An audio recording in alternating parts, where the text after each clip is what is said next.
대한민국 경제의 정점에 서 있는 JH그룹의 젊은 총수 강민호는 화려한 조명과 위선적인 웃음이 가득한 상류 사회의 생리에 깊은 환멸을 느끼며 창밖의 차가운 도시 풍경을 응시하고 있었다. 그는 수많은 여성이 자신의 배경과 재력만을 보고 접근하는 현실에 염증을 느꼈고, 이번에도 조모의 성화에 못 이겨나가야 하는 맞선 자리를 앞두고 아주 특별하고도 위험한 계획을 세우기로 결심했다. 그는 맞춤 정장 대신 무릎이 살짝 늘어난 청바지와 오래된 점퍼를 꺼내 입었으며, 손목에는 수억 원대의 시계 대신 낡고 가죽이 해진 저렴한 아날로그 시계를 차고 거울 앞에 서서 완벽하게 위장한 자신의 초라한 모습을 확인했다. 민호가 약속 장소로 정한 곳은 화려한 호텔 라운지가 아닌 서울 변두리의 낡고 한적한 카페였으며, 그곳은 낡은 나무 탁자와 빛바랜 벽지가 세월의 흔적을 고스란히 담고 있는 아주 소박한 공간이었다. 그는 의도적으로 가장 구석진 자리에 앉아 카페 주인의 무심한 시선을 견디며 오늘 나타날 맞선 상대가 자신의 겉모습만을 보고 어떤 반응을 보일지 미리 짐작하며 차가운 냉소를 지어 보였다. 그는 자신의 정체를 철저히 숨긴 채 수입이 일정하지 않은 가난한 프리랜서 번역가라고 자신을 소개할 준비를 마쳤고, 이것이 자신의 마지막 인내심이라는 생각으로 낡은 찻잔을 만지작거리며 창밖을 묵묵히 바라보았다. 카페의 낡은 문이 열리며 맑은 종소리가 울려 퍼졌을 때 수수한 베이지색 코트를 입고 단정한 차림을 한 이서윤이 조심스럽게 발을 들여놓았으며, 그녀의 등장은 칙칙했던 카페에 공기를 단숨에 정화하는 묘한 힘이 있었다. 서윤은 화려한 보석이나 명품 가방 하나 걸치지 않았지만 타고난 우아함과 깊은 눈동자에서 배어나오는 강인한 기품이 있었으며, 그녀는 주위를 둘러보다가 구석에 앉은 민호를 발견하고는 환한 미소를 지었다. 민호는 그녀가 자신의 초라한 행색을 보고 당황하거나 실망할 것이라 예상했지만, 서윤은 오히려 반가운 기색을 감추지 않은 채 그에게 다가왔고, 그 순간 민호의 가슴 한구석에 이름 모를 작은 진동이 일어났다. 서윤은 민호의 앞에 앉으며 가벼운 목소리로 인사를 건넸고, 그녀의 목소리는 마치 봄바람처럼 부드러우면서도 그 안에 확고한 주관이 담겨 있어 듣는 이로 하여금 절로 집중하게 만드는 매력을 지니고 있었다. 그녀는 민호의 낡은 점퍼나 거친 손등을 보고도 전혀 개의치 않는 표정이었으며, 오히려 그가 앉아있는 낡은 카페의 분위기가 참 따뜻하고 정겹다며 먼저 대화를 이끌어가는 배려심을 보여주었다. 민호는 그녀의 의외의 반응에 당황하면서도 미리 준비했던 가난한 번역가라는 거짓말을 내뱉기 시작했고, 서윤은 그의 이야기에 귀를 기울이며 진심 어린 눈빛으로 공감의 끄덕임을 보내주어 민호를 더욱 혼란스럽게 만들었다. 민호는 자신이 현재 수입이 거의 없어 고시원 같은 좁은 방에서 겨우 버티고 있다는 자극적인 거짓말을 덧붙였음에도 불구하고 서윤의 눈동자에는 그 어떤 멸시나 동정의 기색도 비치지 않아 진심으로 당황할 수밖에 없었다. 서윤은 오히려 누군가의 글을 다른 언어로 옮기는 번역가라는 직업이 얼마나 숭고하고 아름다운 가교 역할을 하는지에 대해 자신의 견해를 조근조근 설명했으며, 그녀의 말 한마디 한마디에는 삶을 대하는 진지한 태도가 묻어났다. 민호는 평소 자신에게 아부하던 수많은 사업 파트너와는 전혀 다른 그녀의 화법에 점점 몰입하게 되었고,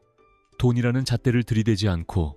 인간 그 자체를 바라보는 그녀의 순수한 시선에 처음으로 경계심이 무너졌다. 서윤은 현재 사회복지관에서 아이들을 가르치고 소외된 이웃을 돕는 일을 하고 있다고 자신을 소개하며, 물질적인 풍요보다 마음의 평온이 주는 가치가 얼마나 큰지에 대해 자신의 철학을 담담하게 이야기하기 시작했다. 그녀는 아이들의 맑은 웃음소리가 자신의 삶을 지탱하는 가장 큰 원동력이라고 말하며 작게 웃어 보였는데, 그 미소는 민호가 평생 보아온 어떤 다이아몬드보다 더 눈부시게 빛나고 있었다. 민호는 그녀와 대화를 나누는 동안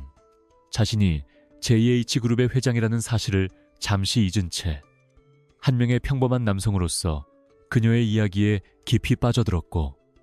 그녀가 가진 내면의 단단함이 어디서 나오는지 궁금해지기 시작했다. 대화가 무르익을 무렵 카페 안에서 한 무리의 무례한 손님들이 들어와 서빙을 하던 나이든 아르바이트생에게 소리를 지르며 행패를 부리는 사건이 발생하자 카페 안의 공기는 순식간에 차갑고 무겁게 가라앉았다. 그들은 아르바이트생의 사소한 실수를 빌미로 입에 담지 못할 폭언을 쏟아내며 돈을 던지듯 내놓았고, 주변의 모든 사람이 보복이 두려워 시선을 피할 때 민호는 무의식적으로 자신의 권력을 사용해 그들을 제압하려 했다. 하지만 그보다 먼저 자리에서 일어난 것은 가녀린 체구의 서윤이었으며, 그녀는 두려움 없는 눈빛으로 그들에게 다가가 예의를 갖추어 잘못을 지적하고 사과를 요구하는 강단 있는 모습을 보여주어 민호를 경악하게 만들었다. 서윤은 상대를 압도하는 거친 언사를 사용하지 않고도 논리적이고 차분한 어조로 그들의 무례함을 꾸짖었으며, 그녀의 당당한 태도에 기세등등하던 무리도 결국 꼬리를 내리고 황급히 카페를 빠져나갈 수밖에 없었다. 민호는 이 모든 과정을 지켜보며 그녀가 단순히 착하기만 한 여자가 아니라 자신의 신념을 지키기 위해 강자 앞에서도 굴하지 않는 진정으로 강한 내면을 가진 사람임을 깨닫고 깊은 경외감을 느꼈다. 서윤은 상황이 정리되자 아무 일 없었다는 듯 다시 자리에 앉아 놀란 민호에게 괜찮냐며 오히려 걱정스러운 눈길을 보냈고, 민호는 그녀의 그런 배려에 태어나서 처음으로 가슴이 뜨거워지는 기분을 맛보았다. 민호는 그녀에게 어째서 그런 위험한 상황에서 망설임 없이 나설 수 있었느냐고 물었고, 서윤은 정의롭지 못한 일을 보고 침묵하는 것은 결국 악의 편에 서는 것과 다름없다는 자신의 확고한 신조를 나지막이 읊조렸다. 그녀의 말은 민호가 지금까지 사업을 하며 가져왔던 냉혹한 논리와 정반대 지점에 있었지만 이상하게도 그의 마음 깊숙한 곳에 큰 울림을 주었으며, 그는 자신이 쌓아올린 부와 명성이 그녀의 고결한 영혼 앞에서는 얼마나 무색한 것인지 절감했다. 두 사람 사이에는 묘한 침묵이 흘렀지만 그것은 어색함이 아닌 서로의 존재를 깊이 인식하게 된 이들만이 공유할 수 있는 무게감 있는 정적이었으며, 민호는 이 만남이 단순한 우연이 아님을 직감했다. 어느덧 해가 지고 카페 창밖으로 노을이 붉게 물들기 시작하자 서윤은 약속 시간이 다 되었음을 알리며 일어날 채비를 했고, 민호는 그녀를 더 붙잡고 싶은 간절한 마음이 생겼으나 자신의 거짓된 신분이 걸림돌이 되어 쉽게 입을 뗄 수 없었다. 서윤은 오늘 대화가 정말 즐거웠다며 차값은 자신이 내겠다고 먼저 제안했고, 민호는 자신이 돈이 없어서 그녀가 배려하는 것이라 생각하니 묘한 자괴감과 동시에 그녀의 따뜻한 인간미에 다시 한번 감동하게 되었다. 그는 그녀가 내민 작은 손을 바라보며 이 손을 놓치고 싶지 않다는 강렬한 욕망을 느꼈고, 결국 용기를 내어 다음번에도 다시 만날 수 있을지 조심스럽게 물으며 자신의 진심을 전하려 애썼다. 서윤은 민호의 제안에 잠시 생각에 잠기는 듯 하더니 이내 밝게 웃으며 다음번에는 자신이 아는 아주 맛있는 국수집에 가자고 화답했고, 그 약속은 민호에게 세상 그 어떤 거대 계약의 성사보다 더 큰 기쁨과 안도감을 안겨주었다. 그녀가 카페 문을 열고 나가는 뒷모습을 바라보며 민호는 자신이 지금까지 살아온 방식이 얼마나 편협하고 오만했는지 다시금 되돌아보게 되었으며, 그녀를 향한 자신의 마음이 단순한 호기심을 넘어선 무언가임을 확신했다. 그는 이제 주차장에 대기하고 있는 자신의 호화로운 세단이 아닌 낡은 버스를 타고 그녀와 같은 눈높이에서 세상을 바라보고 싶다는 낯선 충동에 휩싸인 채 한참 동안 그녀가 남긴 온기를 느꼈다. 민호는 카페를 나와 집으로 향하는 길에 자신의 비서로부터 걸려온 긴급한 업무보고 전화를 받았지만,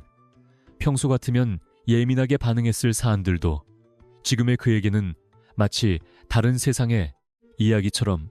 멀게만 느껴질 뿐이었다. 그는 전화기 너머로 들려오는 딱딱한 목소리를 뒤로 한 채 서윤이 보여준 환한 미소와 당당한 목소리를 머릿속에 끊임없이 되새기며 자신의 삶에 찾아온 이 거대한 변화의 물결을 어떻게 받아들여야 할지 고민에 빠졌다. 그는 자신이 만든 가난한 프리랜서라는 거짓된 가면이 언젠가 그녀에게 상처가 될 수도 있다는 두려움을 느끼면서도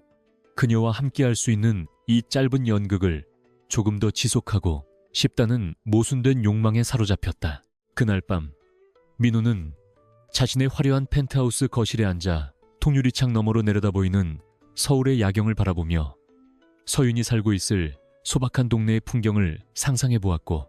그곳이 아마도 지금 여기보다 더 따뜻하고 사람 냄새가 날 것이라 확신했다.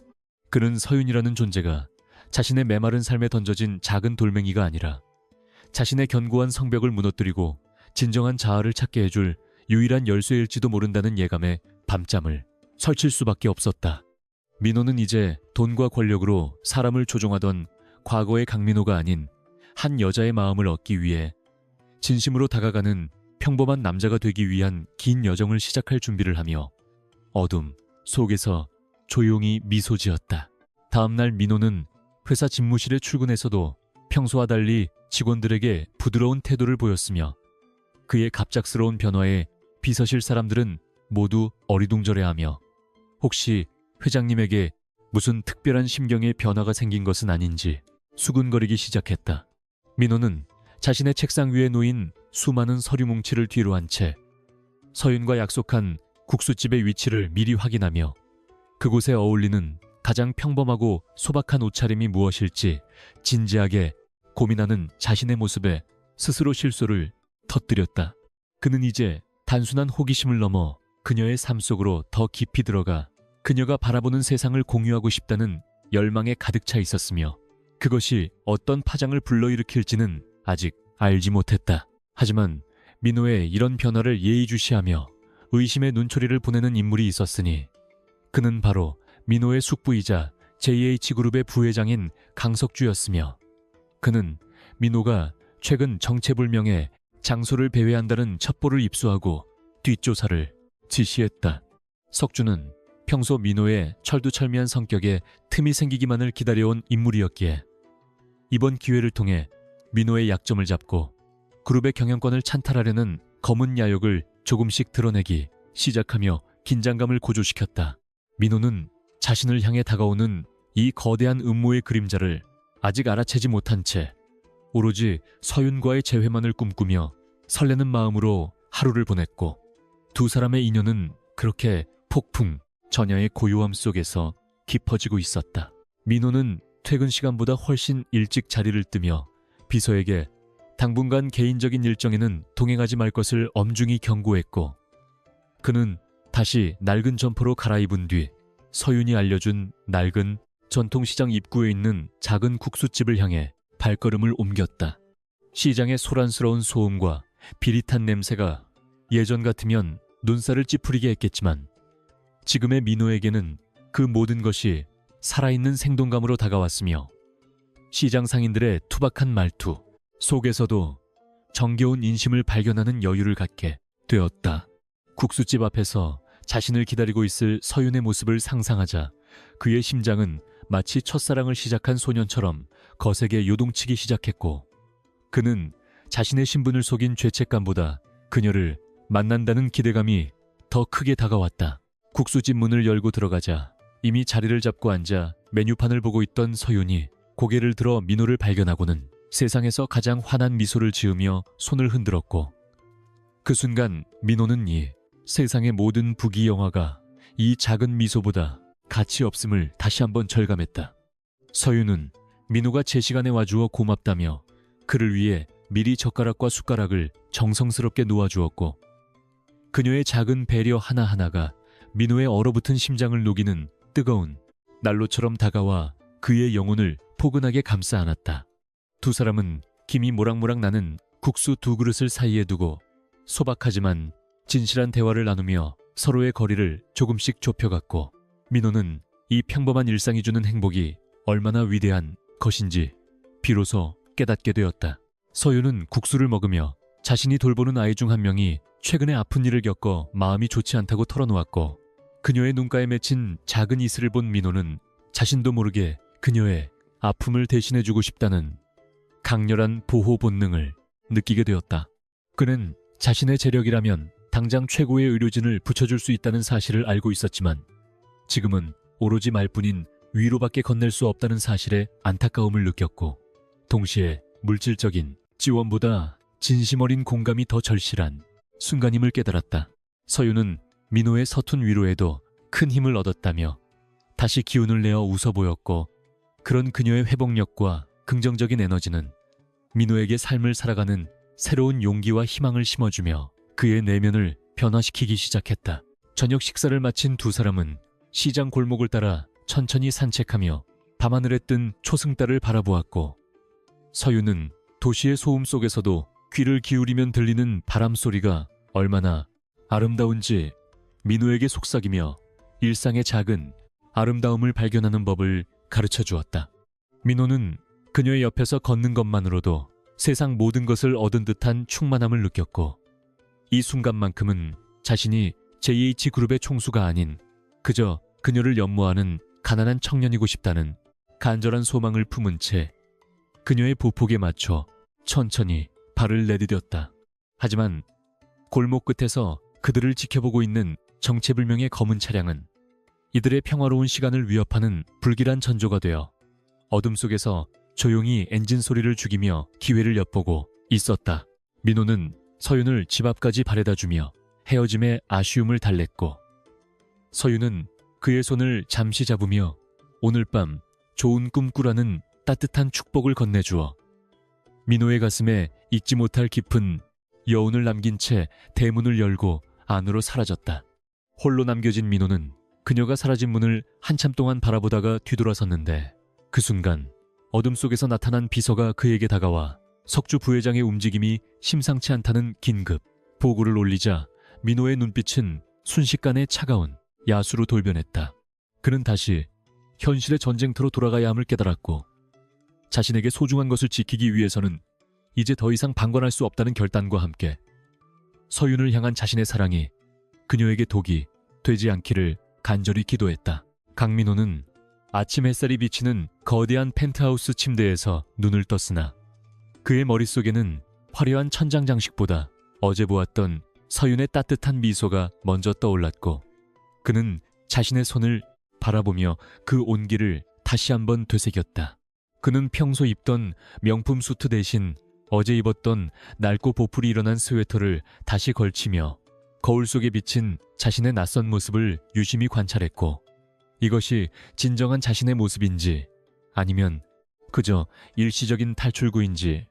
스스로에게 되물으며 깊은 고뇌에 빠져들었다. 그는 냉장고에서 꺼낸 최고급 생수조차 오늘따라 유난히 차갑고 무미건조하게 느껴졌으며, 서윤이 건넸던 따뜻한 보리차 한 잔이 주는 위로가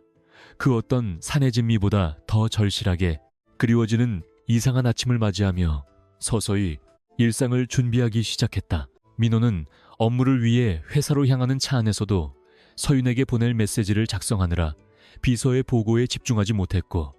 그는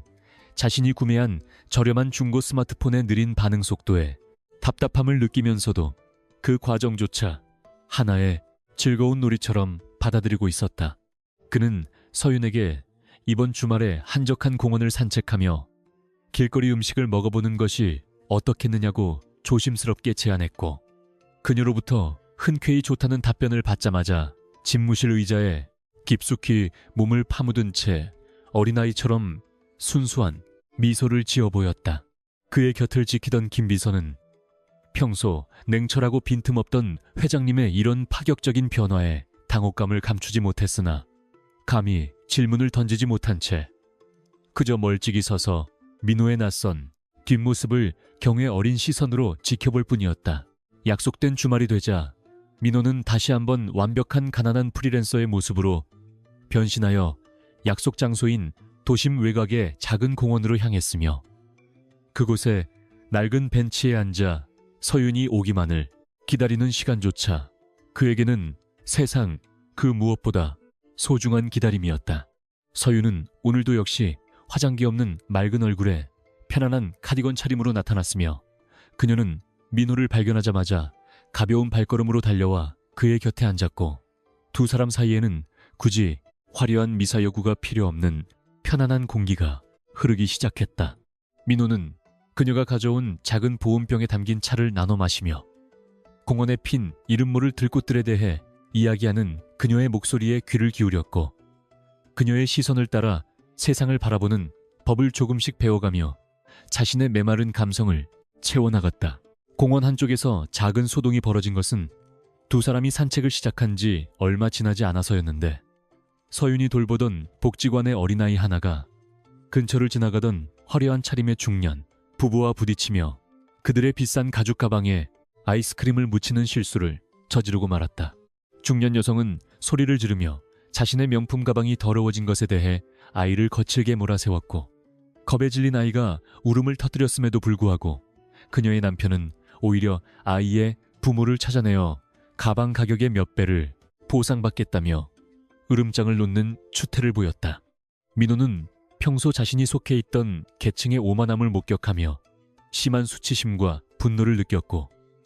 당장이라도 자신의 정체를 드러내 그들의 비겁함을 꾸짖고 싶었으나 서윤이 한 발 앞서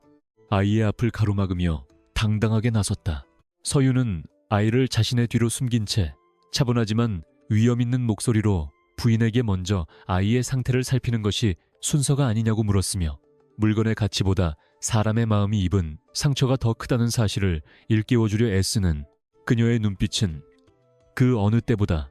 날카롭고 강인하게 빛나고 있었다. 중년 부부는 서윤의 수수한 행색을 훑어보며 가난한 주제에 어디서 훈계질이냐며 독서를 내뱉었지만 서윤은 눈 하나 깜짝하지 않고 그들이 어른으로서 보여야 할 최소한의 품위를 지키라고 조언하며 논리적으로 그들의 잘못을 지적했다. 민호는 서윤의 곁에 서서 그녀의 어깨를 감싸 안으며 무언의 지지를 보냈고 그녀가 뿜어내는 정당한 분노와 용기에 다시 한번 깊은 감명을 받으며 자신이 가진 부의 무게보다 그녀의 정의로운 마음이 훨씬 더 무겁다는 것을 깨달았다. 주변 사람들의 시선이 따가워지자 중년 부부는 결국 욕설을 내뱉으며 서둘러 자리를 떠났고 서윤은 그제야 긴장이 풀린 듯 아이를 다독이며 손수건을 꺼내 아이의 입가와 옷에 묻은 아이스크림을 정성스럽게 닦아주며 따뜻한 위로의 말을 건넸다. 민호는 아이를 달래는 서윤의 부드러운 손길을 바라보며 진정한 강함이란 타인을 억누르는 권력이 아니라 약한 자를 감싸 안는 자비심에서 나온다는 진리를 가슴 깊이 새기게 그녀를 향한 자신의 감정이 단순한 애정을 넘어 존경심으로 진화하고 있음을 확신했다. 그는 아이가 다시 밝게 웃으며 뛰어가는 모습을 지켜본 뒤 서윤의 손을 조심스럽게 맞잡았으며 그녀의 손에서 느껴지는 작은 떨림이 자신에게 전달될 때 그 어떤 거대한 사업적 성취보다 더 큰 울림을 느꼈다. 두 사람이 근처 포장마차에서 떡볶이를 먹으며 방금 전에 일을 회상할 때 갑자기 굉음을 내며 화려한 스포츠카 한 대가 그들 앞에 멈춰섰고 그 안에서는 아나무인으로 유명한 모 기업의 후계자이자 민호와는 구면인 한준수가 거만한 표정으로 내려 서윤을 향해 다가왔다. 준수는 오래전부터 서윤의 외모에 반해 그녀를 자신의 놀이개처럼 생각하며 끈질기게 구애해왔던 인물이었으며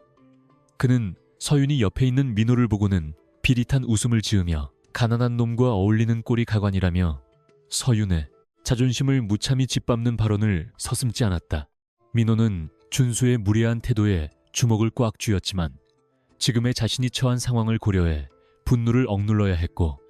준수는 그런 민호를 멸시하며 서윤에게 당장 차에 타라고 강요하며 거칠게 그녀의 팔목을 잡아챘다. 준수는 서윤의 팔을 잡고 억지로 끌고 가려 했으며 그 과정에서 서윤이 고통스러운 표정을 짓자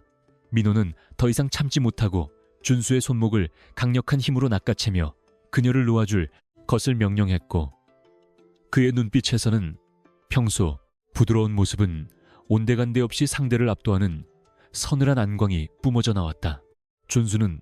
이름 모를 가난한 청년에게서 느껴지는 범상치 않은 기운에 잠시 당황했으나 이내 코웃음을 치며 돈 몇 푼 쥐어주면 해결될 일이라며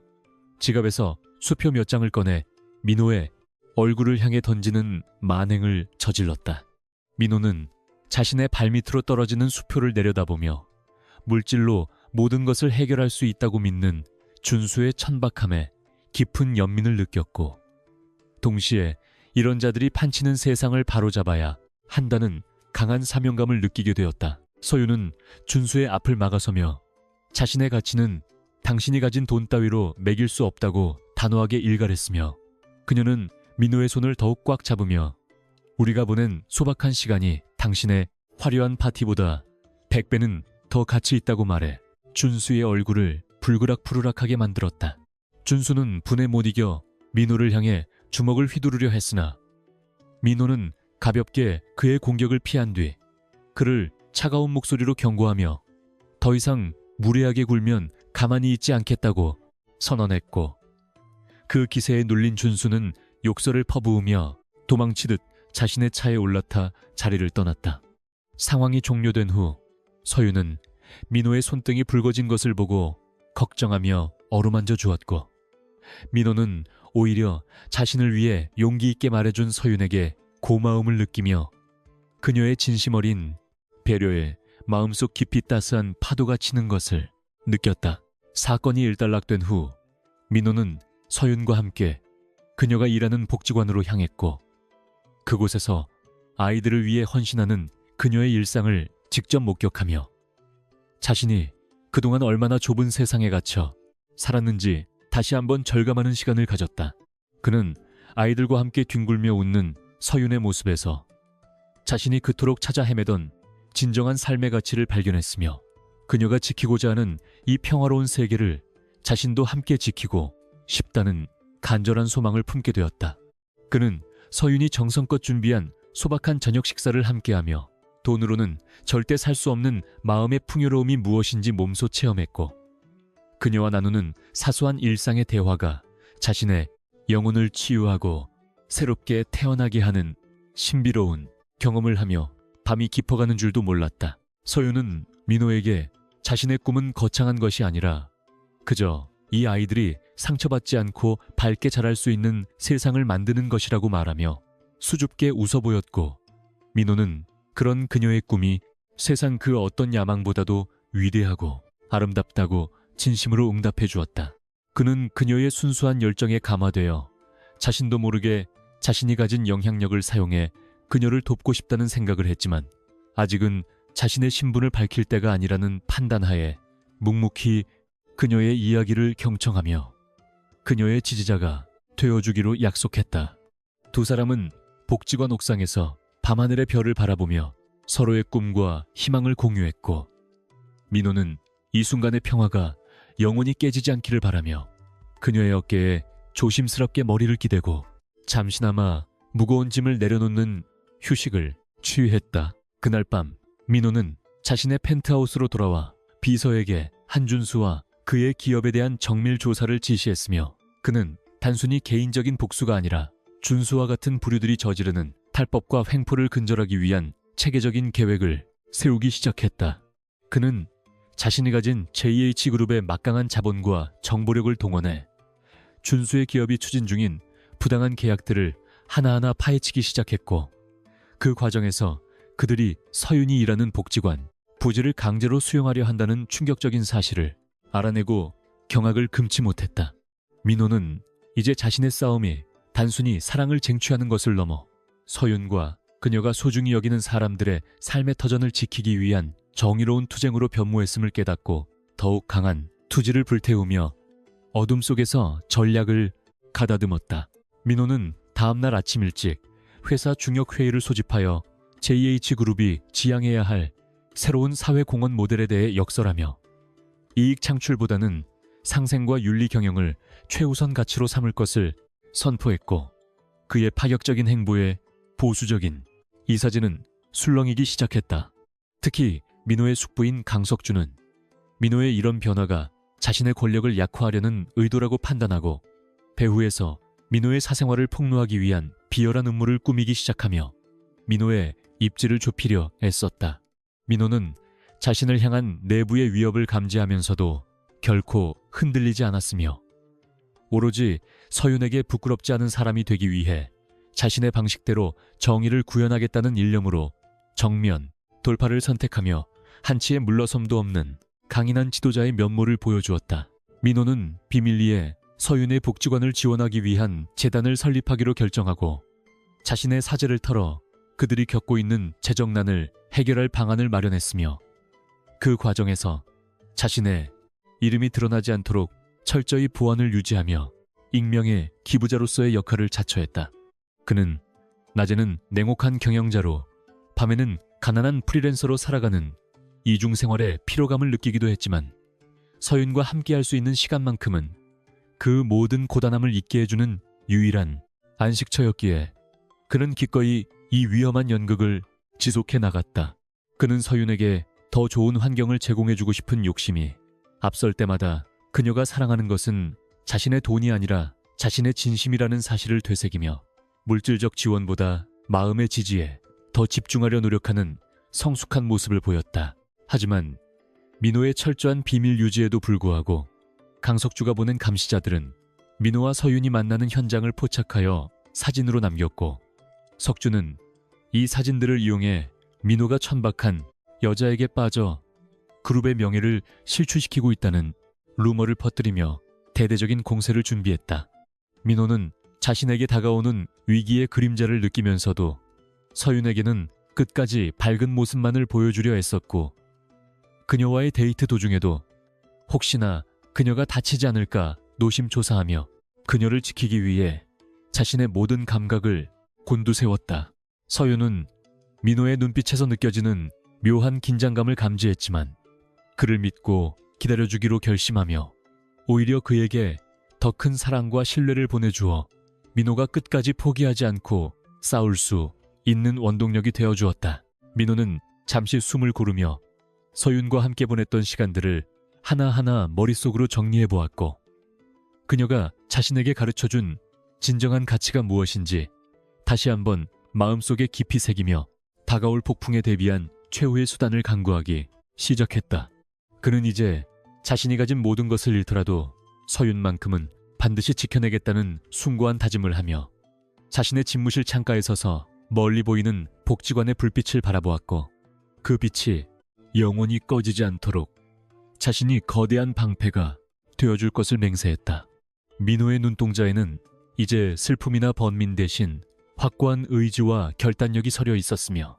그는 자신이 직접 설계한 이 게임의 종착역에서 진정한 승자가 누구인지를 보여주기 위해 마침내 첫 번째 단수를 두기 시작하며 침묵 속에서 결전의 시간을 기다렸다. 서윤은 민호가 어떤 싸움을 준비하고 있는지 전혀 모른 채 아이들을 위해 정성스럽게 도시락을 싸며 민호와 함께 피크닉을 갈 꿈에 부풀어 있었고 그녀의 순수한 마음은 민호에게 가장 큰 치유이자 동시에 가장 큰 무게로 다가와 그의 어깨를 짓눌렀다.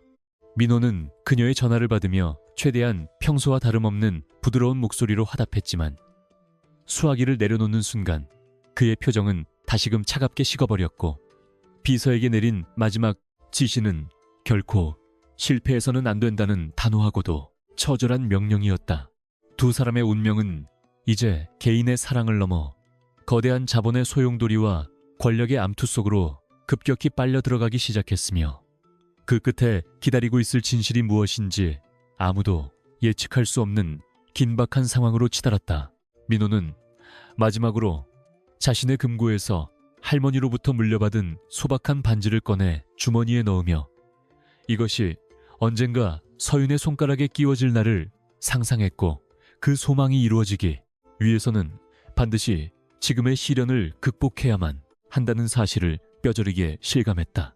그는 펜트하우스의 조명을 모두 끄고 어둠 속에 잠긴 채 내일 벌어질 일들을 치밀하게 복기했으며 자신의 실수 하나가 서윤의 인생을 망칠 수도 있다는 중압감을 견디며 새벽이 오기만을 기다리는 고독한 전사의 자세를 유지했다. 그의 방에는 오로지 시계 초침 소리만이 공허하게 울려 퍼졌지만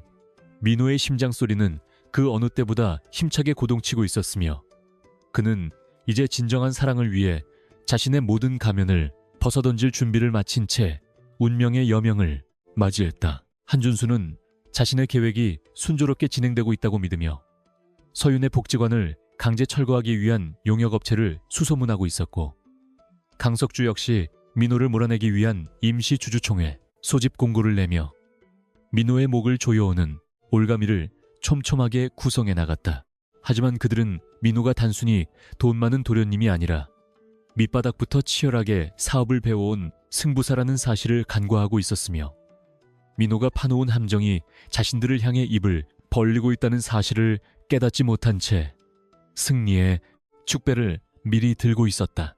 민호는 그들의 오만함을 비웃으며 자신만의 방식으로 정의를 실현하기 위한 마지막 퍼즐 조각을 맞추었고 이제 모든 준비가 끝났음을 알리는 신호를 비서에게 보내며 거대한 반격의 서막을 화려하게 열어젖혔다. 이 모든 갈등의 중심에 서 있는 서윤은 여느 때와 다름없이 복지관 마당을 청소하며 아이들을 맞이할 준비를 하고 있었고 그녀의 곁에는 민호가 선물한 작은 화분 하나가 아침 이슬을 머금은 채 싱그럽게 피어나 그녀의 앞길을 축복하는 듯한 눈부신 생명력을 뽐내고 있었다. 그녀는 민호에게서 올 연락을 기다리며 핸드폰을 힐끗 바라보았고 민호가 보여준 진실한 눈빛을 떠올리며 세상이 아무리 험난해도 그와 함께라면 무엇이든 이겨낼 수 있다는 믿음을 굳건히 다지며 환한 미소로 하루를 시작했다. 그러나 멀리서 들려오는 육중한 트럭의 엔진 소리는 평화로운 복지관의 정적을 깨뜨리며 다가올 거대한 폭풍을 예고했고 민호와 서윤의 사랑은 이제 가장 가혹한 시험대 위에 오르며 독자들의 심장을 요동치게 만들 준비를 마쳤다. JH그룹의 거대한 재개발 계획이 서윤이 일하는 복지관이 위치한 노후 지역을 정조준하며 평화롭던 일상에 거대한 균열을 일으키기 시작했고 주민들은 갑작스러운 퇴거 통보에 당혹감을 감추지 못한 채 거리로 쏟아져 나와 불안한 눈빛으로 서로의 처지를 비관하며 깊은 한숨을 내쉬었다. 서윤은 아이들의 소중한 보금자리가 순식간에 사라질지도 모른다는 극심한 공포에 휩싸인 채 공문을 손에 쥐고 떨리는 가슴을 진정시키려 애썼으며 차가운 자본의 논리가 어떻게 힘없는 인간의 삶을 무참히 짓밟는지 직접 목도하며 깊은 슬픔과 분노가 뒤섞인 복잡한 감정에 휩싸여 차가운 새벽 공기를 마시며 결연한 의지를 다졌다. 민호는 회장 집무실에서 보고된 재개발 진행 현황을 살피던 중 해당 구역에 서윤의 복지관이 포함되어 있다는 사실을 발견하고 심장이 내려앉는 듯한 충격을 받았으며 자신이 내린 경영적 결정이 사랑하는 여인의 삶을 파괴하는 칼날이 되어 돌아왔다는 사실에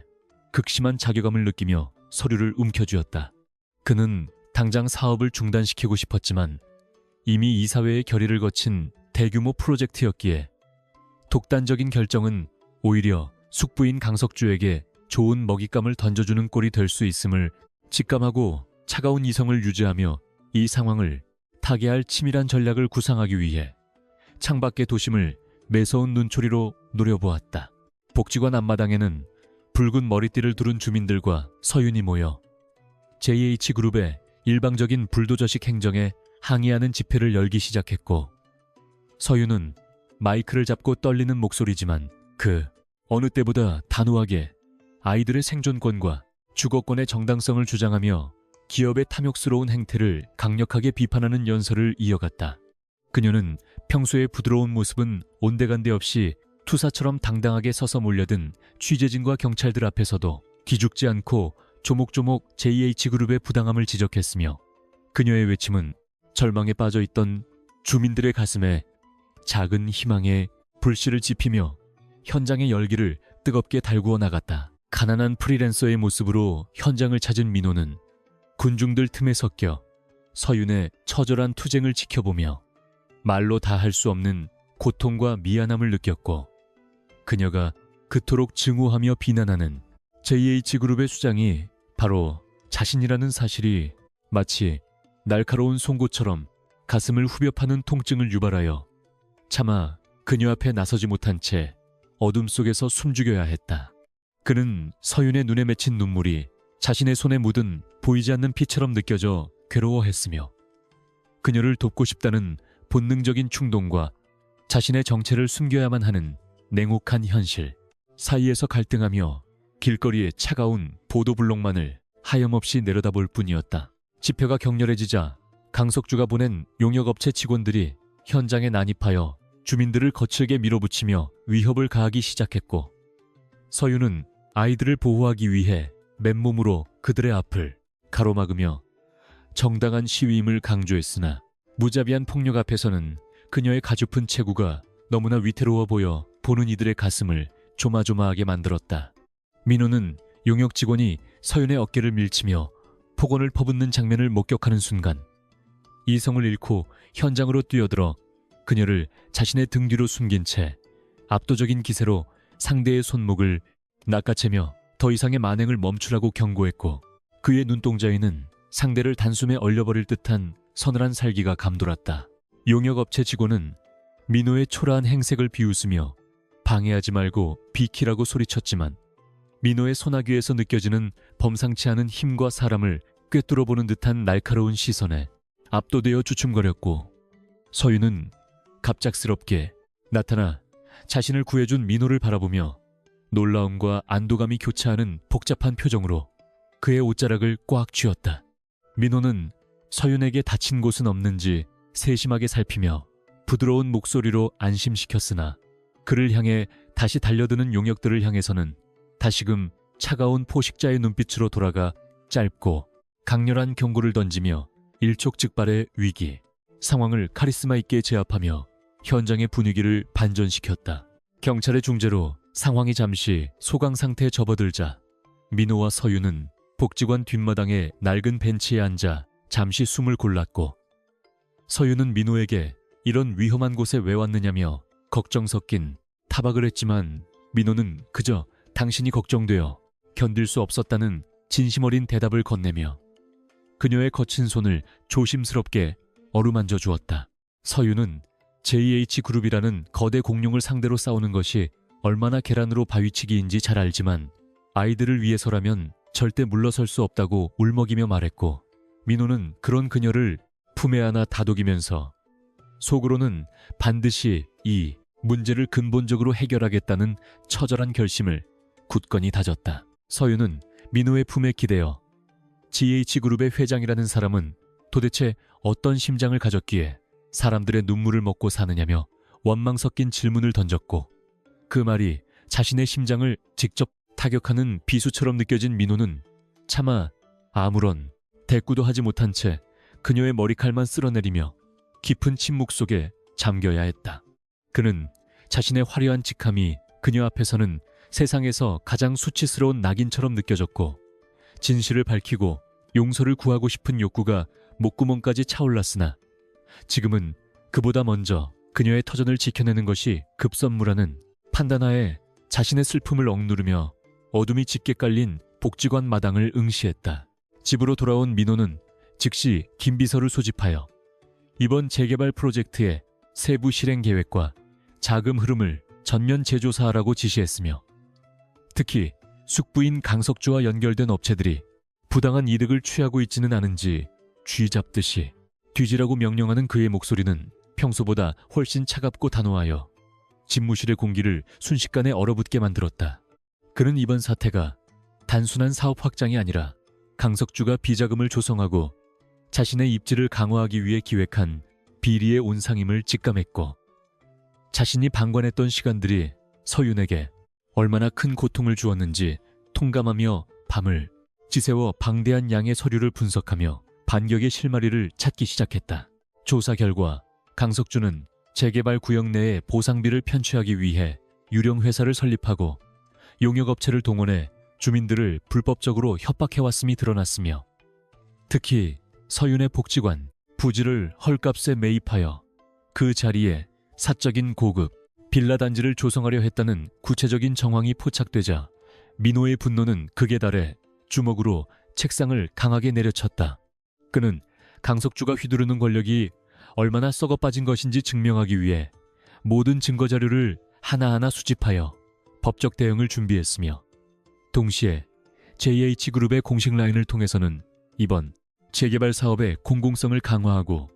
복지, 시설을 존존하는 방향으로 전면 수정을 검토하라는 특별 지시를 하달했다. 민호의 갑작스러운 행보에 강석주는 크게 당황하며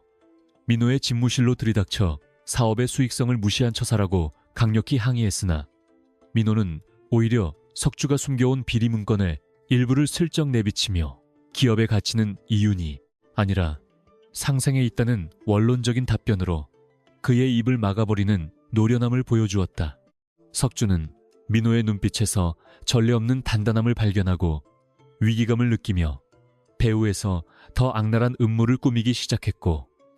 민호는 숙부와의 전면전이 시작되었음을 깨닫고 자신을 보조하는 핵심 인력들을 재정비하며 서윤과 복지관을 지키기 위한 최후의 방어선을 구축하는 데 총력을 기울이며 긴장의 끈을 놓지 않았다. 민호는 다시 가난한 프리랜서로 돌아가 서윤을 만났을 때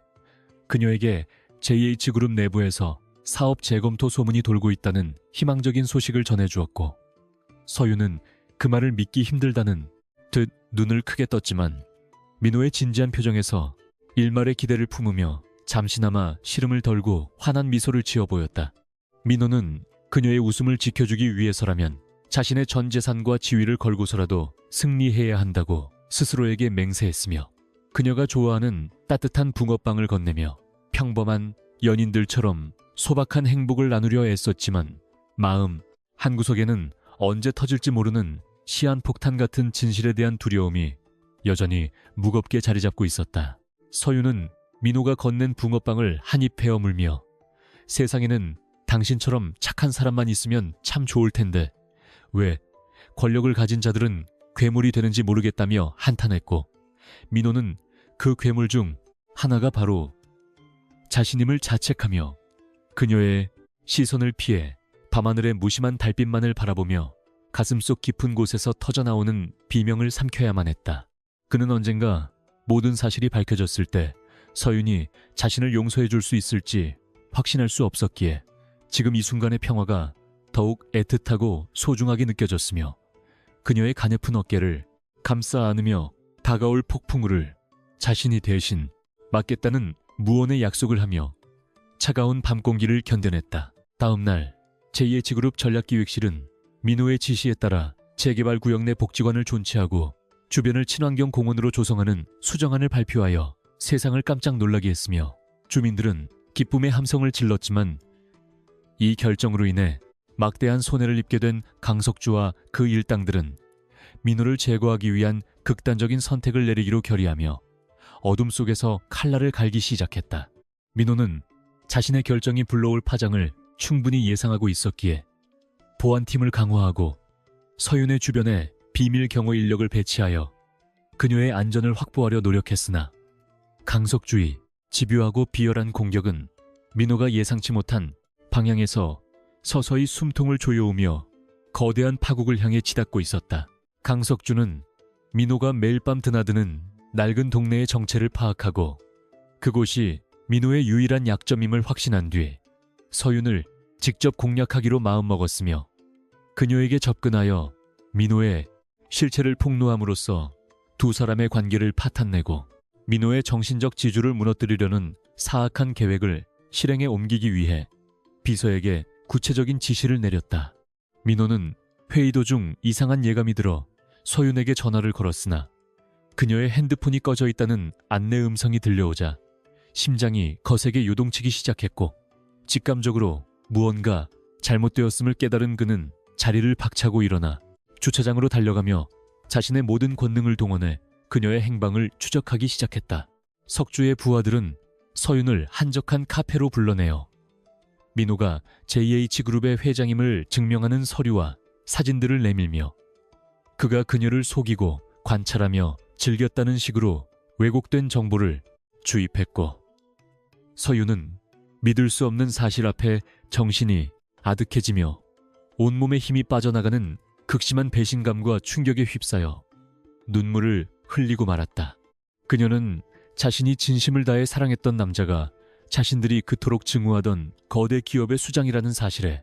가슴이 찢어지는 고통을 느꼈으며, 그가 보여준 모든 따뜻한 행동이 연극이었다는 석주 일당의 거짓말에 속아 무너져 내리는 마음을 주체하지 못한 채 카페 밖으로 뛰쳐나와 빗속을 하염없이 걷기 시작했다. 민호는 GPS 추적을 통해 서윤이 있는 곳을 찾아냈지만 빗속에서 처절하게 울며 걷고 있는 그녀의 뒷모습을 발견하고는 차마 다가가지 못한 채 차 안에서 핸들을 꽉 쥔 채 오열했고 자신의 거짓말이 초래한 이 비극적인 결말에 대해 피눈물을 흘리며 후회했으나 이미 엎질러진 무림을 깨닫고 절망의 구렁텅이로 빠져들었다. 그는 그녀가 받은 상처가 얼마나 깊을지 가늠조차 할 수 없어 감히 용서를 빌 엄두도 내지 못한 채 멀리서 그녀를 지켜보며 보호하는 것 외에는 할 수 있는 일이 없다는 사실에 무력감을 느꼈고 이 모든 원흉인 강석주를 향한 타오르는 복수심을 불태우며 반드시 그를 파멸시키겠다고 서늘하게 읊조렸다. 비는 더욱 거세게 쏟아졌고 서유는 빗물인지 눈물인지 모를 액체에 젖어 비틀거리다 결국 길가에 주저앉아 통곡했으며 그녀의 울음소리는 천둥소리에 묻혀 공허하게 울려 퍼졌고 민호는 차에서 내려 우산을 들고 그녀에게 다가가려 했지만 그녀가 자신을 보며 지을 혐오 가득한 표정이 두려워 발걸음을 떼지 못한 채 빗속에서 동상처럼 굳어버렸다. 두 사람 사이의 거리는 불과 몇 미터에 불과했지만 그들 사이에는 JH그룹이라는 거대한 장벽과 거짓이라는 깊은 심연이 가로막고 있어 도저히 닿을 수 없는 평행선처럼 느껴졌고 민호는 우산조차 쓰지 못한 채 그녀와 함께 비를 맞으며 자신의 죄를 온몸으로 씻어내려는 듯 처연하게 서 있었다. 서유는 고개를 들어 빗속에 서 있는 민호를 발견했고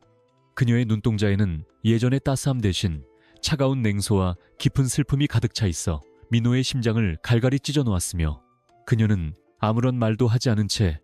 자리에서 일어나 그를 스쳐 지나가 버렸고 민호는 그녀를 붙잡고 싶었지만 자신의 자격 없음을 통감하며 멀어지는 그녀의 그림자를 바라보며 무너져 내렸다. 민호는 이제 사랑을 구걸하기보다는 그녀가 소중히 여기는 것들을 완벽하게 지켜냄으로써 속주의 길을 가기로 결심했고 비에 젖은 채 집무실로 돌아와 강석주를 완전히 매장시키기 위한 최후의 법적, 경제적 공세를 지시하며 어둠 속에서 서늘하게 빛나는 눈빛으로 자신의 모든 권력을 전쟁 도구로 변모시켰다. 이 밤이 지나면 본격적인 전쟁이 시작될 것이며 민호는 자신이 가진 모든 것을 잃더라도 서윤의 복지관과 그녀의 자부심을 되찾아주기 위해 자신의 목숨까지 내놓을 각오를 마쳤고 서윤은 홀로 복지관 방 안에 앉아 민호와 함께 찍었던 사진을 보며 오열하다. 결국 사진을 엎어버리며 그를 향한 마음을 닫으려 애썼다. 엇갈린 운명 속에서 두 사람의 사랑은 가장 아픈 시련을 맞이하게 되었고 거대 기업 JH그룹의 내부는 민호가 지핀 개혁의 불길과 강석주의 탐욕이 충돌하며 거대한 화염에 휩싸이기 시작했으며 그 결과가 어디로 향할지는 오직 다가올 태양만이 알고 있을 뿐이었다. 한준수는 서윤의 복지관을 후원하겠다는 달콤한 미끼를 던지며 그녀를 화려한 자선 파티에 초대했고 서윤은 아이들을 위한 자금을 마련할 수 있다는 간절한 희망에 평소 입지 않던 단정한 원피스를 꺼내 입으며 긴장된 마음으로 준비를 마쳤다. 그녀는 민호에게 동행을 부탁하며 그가 상류 사회의 무례한 시선에 상처받지 않을까 걱정했으나 민호는 오히려 담담한 표정으로 그녀의 곁을 지키겠다고 약속하며 낡은 정장을 정성스럽게 다려 입고 그녀의 손을 꼭 잡았다. 민호는 준수가 꾸미고 있는 비열한 함정을 이미 짐작하고 있었지만 서윤이 가진 진심이 이 가식적인 공간에서 어떻게 빛날지 확인하고 싶어 기꺼이 불편한 동행을 선택하며 파티장으로 향하는 차가운 밤 공기를 깊게 들이마셨다. 초호화 호텔 연회장은 눈부신 조명과 비싼 샴페인 그리고 위선적인 웃음소리로 가득 차 있었으며 수백만 원대 명품으로 치장한 사람들 사이에서 소박한 차림의 민호와 서유는 마치 이방인처럼 겉돌았지만 두 사람의 눈빛만은 그 누구보다 맑고 당당했다. 준수는 화려한 무대 중앙에서 두 사람의 등장을 비웃으며 다가왔고 서윤을 반기는 척하면서도 민호의 낡은 구두와 해진 소매를 훑어보며 노골적인 멸시를 드러내어 주변 사람들의 수군거림을 유도하는 비열한 행동을 서슴지 않았다. 민호는 자신을 향한 조롱 섞인 시선들을 여유롭게 받아넘기며 준수의 오만함이 극에 달하기를 기다렸고 이 화려한 지옥 속에서 서윤이 겪게 될 수모를 대신 감당하기 위해 자신의 내면에 숨겨진 강력한 카리스마를 억누르며 차가운 미소를 지었다. 준수는 갑자기 서빙 직원이 부족하다는 핑계를 대며 민호에게 쟁반을 들고 와인 서빙을 도우라고 명령했고, 서윤이 항의하려 했으나 민호는 오히려 그녀를 안심시키며 순순히 쟁반을 받아들고 무대 위로 올라가 귀빈들 사이를 누비며 와인을 따르는 수모를 겪게 되었다. 사람들은 민호를 진짜 웨이터로 착각하거나 혹은 준수의 장난감으로 취급하며 비웃음을 쏟아냈고, 준수는 승리감에 취해 민호의 발밑에 와인을 쏟으며 구두를 닦으라는 모욕적인 요구까지 던지며 자신의 권력을 과시하려 애썼다. 민호는 굴욕적인 순간에도 흔들림 없는 눈빛으로 준수를 응시하며 진정한 가치는 겉모습이 아닌 내면의 품격이 있음을 몸소 보여주었고, 그의 평온한 태도는 오히려 준수를 당황하게 만들며 파티장의 분위기를 묘한 긴장감 속으로 몰아넣었다. 서윤은 더 이상 참지 못하고 무대 위로 뛰어 올라가 민호의 손을 꽉 잡았으며 준수의 손에 들린 와인잔을 빼앗아 바닥에 던져버리는 파격적인 행동으로 장내를 순식간에 정적에 휩싸이게 만들었고, 그녀의 눈에는 눈물 대신 정의로운 분노가 서슬퍼렇게 타오르고 있었다.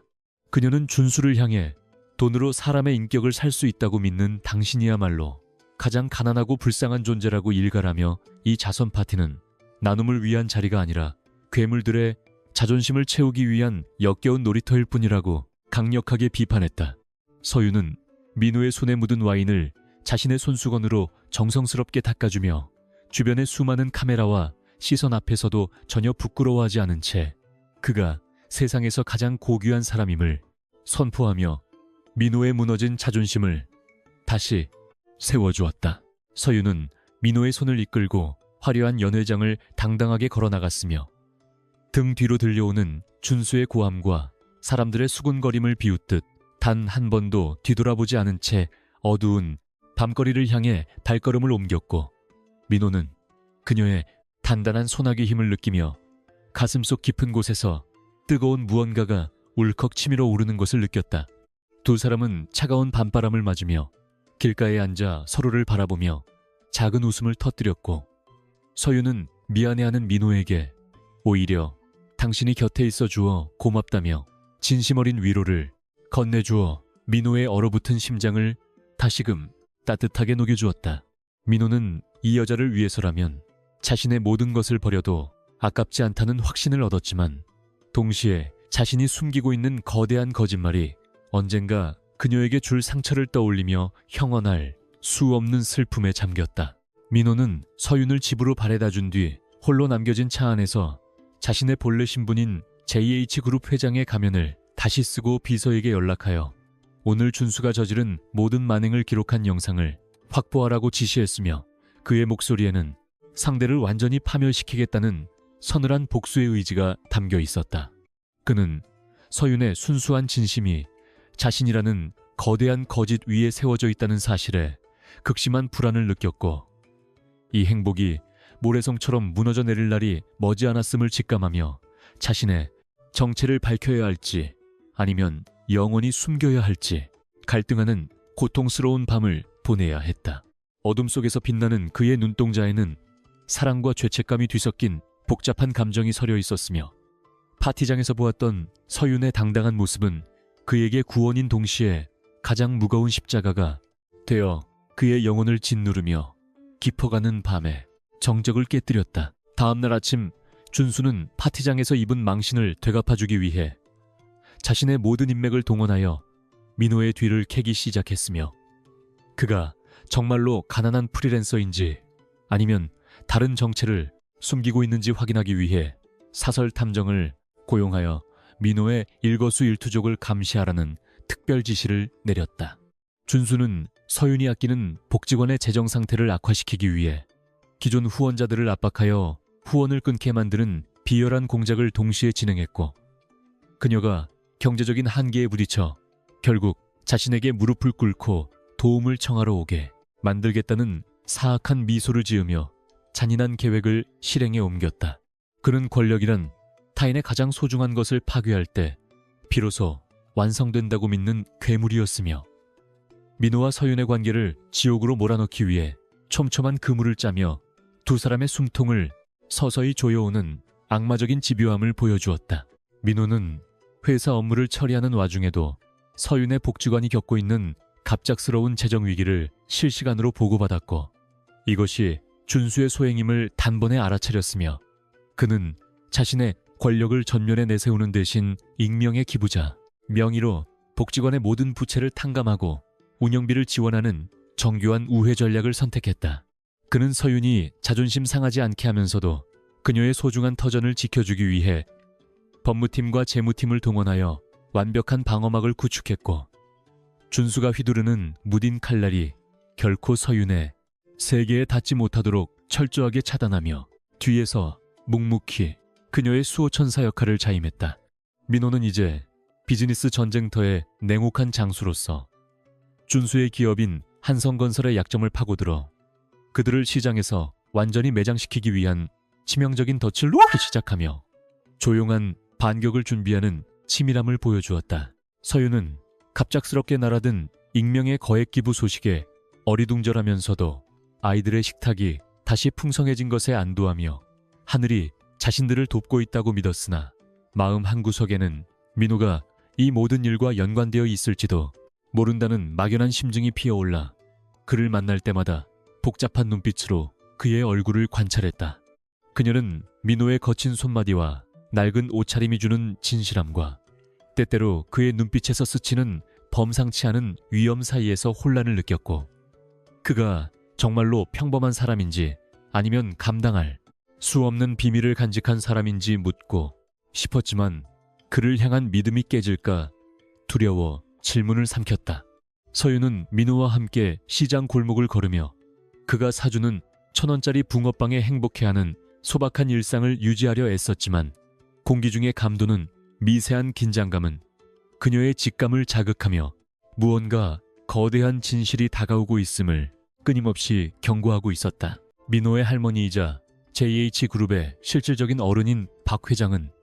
민호가 최근 정체불명의 여성을 만나기 위해 회장직을 비우고 가난한 연극을 하고 있다는 보고를 받고 노발대발하며 당장 그 여자를 데려오라고 명령했으며 가문과 격이 맞지 않는 인연은 독이 될 뿐이라는 완고한 철학으로 민호를 압박했다. 박 회장은 민호가 정략 결혼을 통해 그룹의 입지를 다지기를 원했기에 서윤의 존재를 자신의 앞길을 가로막는 장애물로 인식했고, 민호에게 전화를 걸어 당장 그 비천한 만남을 정리하지 않으면 그룹의 후계자 자리를 박탈하겠다는 최후 통첩을 보내며 민호의 가슴에 또 다른 무거운 짐을 지웠다. 민호는 할머니의 서슬 펄언 위협에도 불구하고 서윤을 포기할 수 없다는 단호한 입장을 고수했으며 자신의 사랑이 그룹의 명예보다 소중함을 증명하기 위해 가문과의 전쟁도 불사하겠다는 강인한 의지를 보이며 집무실에 조명을 끄고 깊은 사색에 잠겼다. 준수가 고용한 탐정은 드디어 민호가 JH그룹 건물로 들어가는 결정적인 사진을 찍는 데 성공했으며 준수는 그 사진을 받아들고 광기 어린 웃음을 터뜨리며 민호가 서윤을 상대로 벌인 기만극이 얼마나 추악한지 만천하에 공개하겠다고 다짐하며 언론사에 제보할 기사 초안을 작성하기 시작했다. 그는 민호가 서윤을 진심으로 사랑하는 것이 아니라 그저 가난한 여자들의 반응을 구경하기 위한 가학적인 취미로 이번 일을 벌였다고 왜곡하여 보도할 계획을 세웠고, 이 기사가 터지는 순간 민호는 사회적으로 매장될 것이며 서윤은 평생 씻을 수 없는 상처를 입게 될 것이라 확신했다. 준수의 비열한 음모는 이제 실행 직전의 단계에 도달했으며 그는 민호가 쌓아올린 완벽한 성벽이 사랑이라는 약점 때문에 어떻게 무너져 내리는지 지켜보기 위해 샴페인을 터뜨리며 승리의 예감을 만끽하는 오만한 태도를 보였다. 민호는 준수의 움직임을 감시하던 정보원으로부터 내일 아침 대대적인 스캔들 기사가 나갈 것이라는 첩보를 입수하고 심장이 얼어붙는 듯한 공포를 느꼈으며 기사의 내용보다 서윤이 입게 될 정신적 타격이 무엇보다 걱정되어 한숨도 자지 못한 채 거실을 서성거리며 사태를 수습할 방안을 강구했다. 그는 이제 전공법밖에는 답이 없음을 깨닫고 자신이 직접 모든 진실을 밝히기로 결심했으나 그 고백이 서윤에게 용서받을 수 있을지 아니면 영원한 이별의 신호탄이 될지 알 수 없어 펜트하우스의 차가운 바닥에 주저앉아 머리를 감싸쥐고 고뇌 어린 탄식을 내뱉었다. 그는 자신의 욕심 때문에 가장 순수한 사람을 가장 더러운 소용돌이에 휘말리게 했다는 죄책감에 몸서리쳤으며 창밖으로 보이는 도시의 불빛들이 마치 자신을 조롱하는 수만 개의 눈동자처럼 느껴져 깊은 절망의 심연 속으로 빠져드는 기분을 느꼈다. 다음 날 새벽 민호는 평소보다 일찍 서윤의 집 앞으로 달려가 그녀가 나오기만을 기다렸고 평소처럼 환한 미소를 지으며 대문을 나서는 서윤의 모습을 보는 순간 목이 메어 참아 이름을 부르지 못한 채 멀찍이 서서 그녀의 눈부신 실루엣을 아픈 눈으로 담아내며 마지막이 될지도 모르는 평화를 만끽했다. 서윤은 민호의 창백한 얼굴을 보고 무슨 일이 있느냐며 다정하게 물었지만 민호는 그녀의 손을 잡고 조용한 카페로 이끌었고 떨리는 목소리로 자신이 누구인지 그리고 왜 그런 거짓말을 할 수밖에 없었는지에 대해 가슴속 깊은 곳에 숨겨두었던 진실의 조각들을 하나하나 꺼내놓기 시작했다. 그의 고백이 이어질수록 서윤의 표정은 경악에서 슬픔으로 그리고 깊은 배신감으로 시시각각 변해갔으며 그녀의 손에서 힘이 빠져나가는 것을 느끼며 민호는 자신의 세상이 무너져 내리는 소리를 듣는 듯한 환청에 시달려야 했다. 서윤은 민호가 JH그룹의 회장이라는 사실보다 그가 자신을 실험 대상으로 여겼을지도 모른다는 생각에 가슴이 찢어지는 듯한 고통을 느꼈으며 당신의 그 엄청난 돈과 권력이 내가 준 진심보다 더 무거웠느냐고 물으며 눈물을 흘렸고 그 질문은 민호의 영혼을 날카롭게 베어버리는 비수가 되어 돌아왔다. 그녀는 민호가 건넨 수많은 배려들이 모두 계획된 연출이었다고 오해하며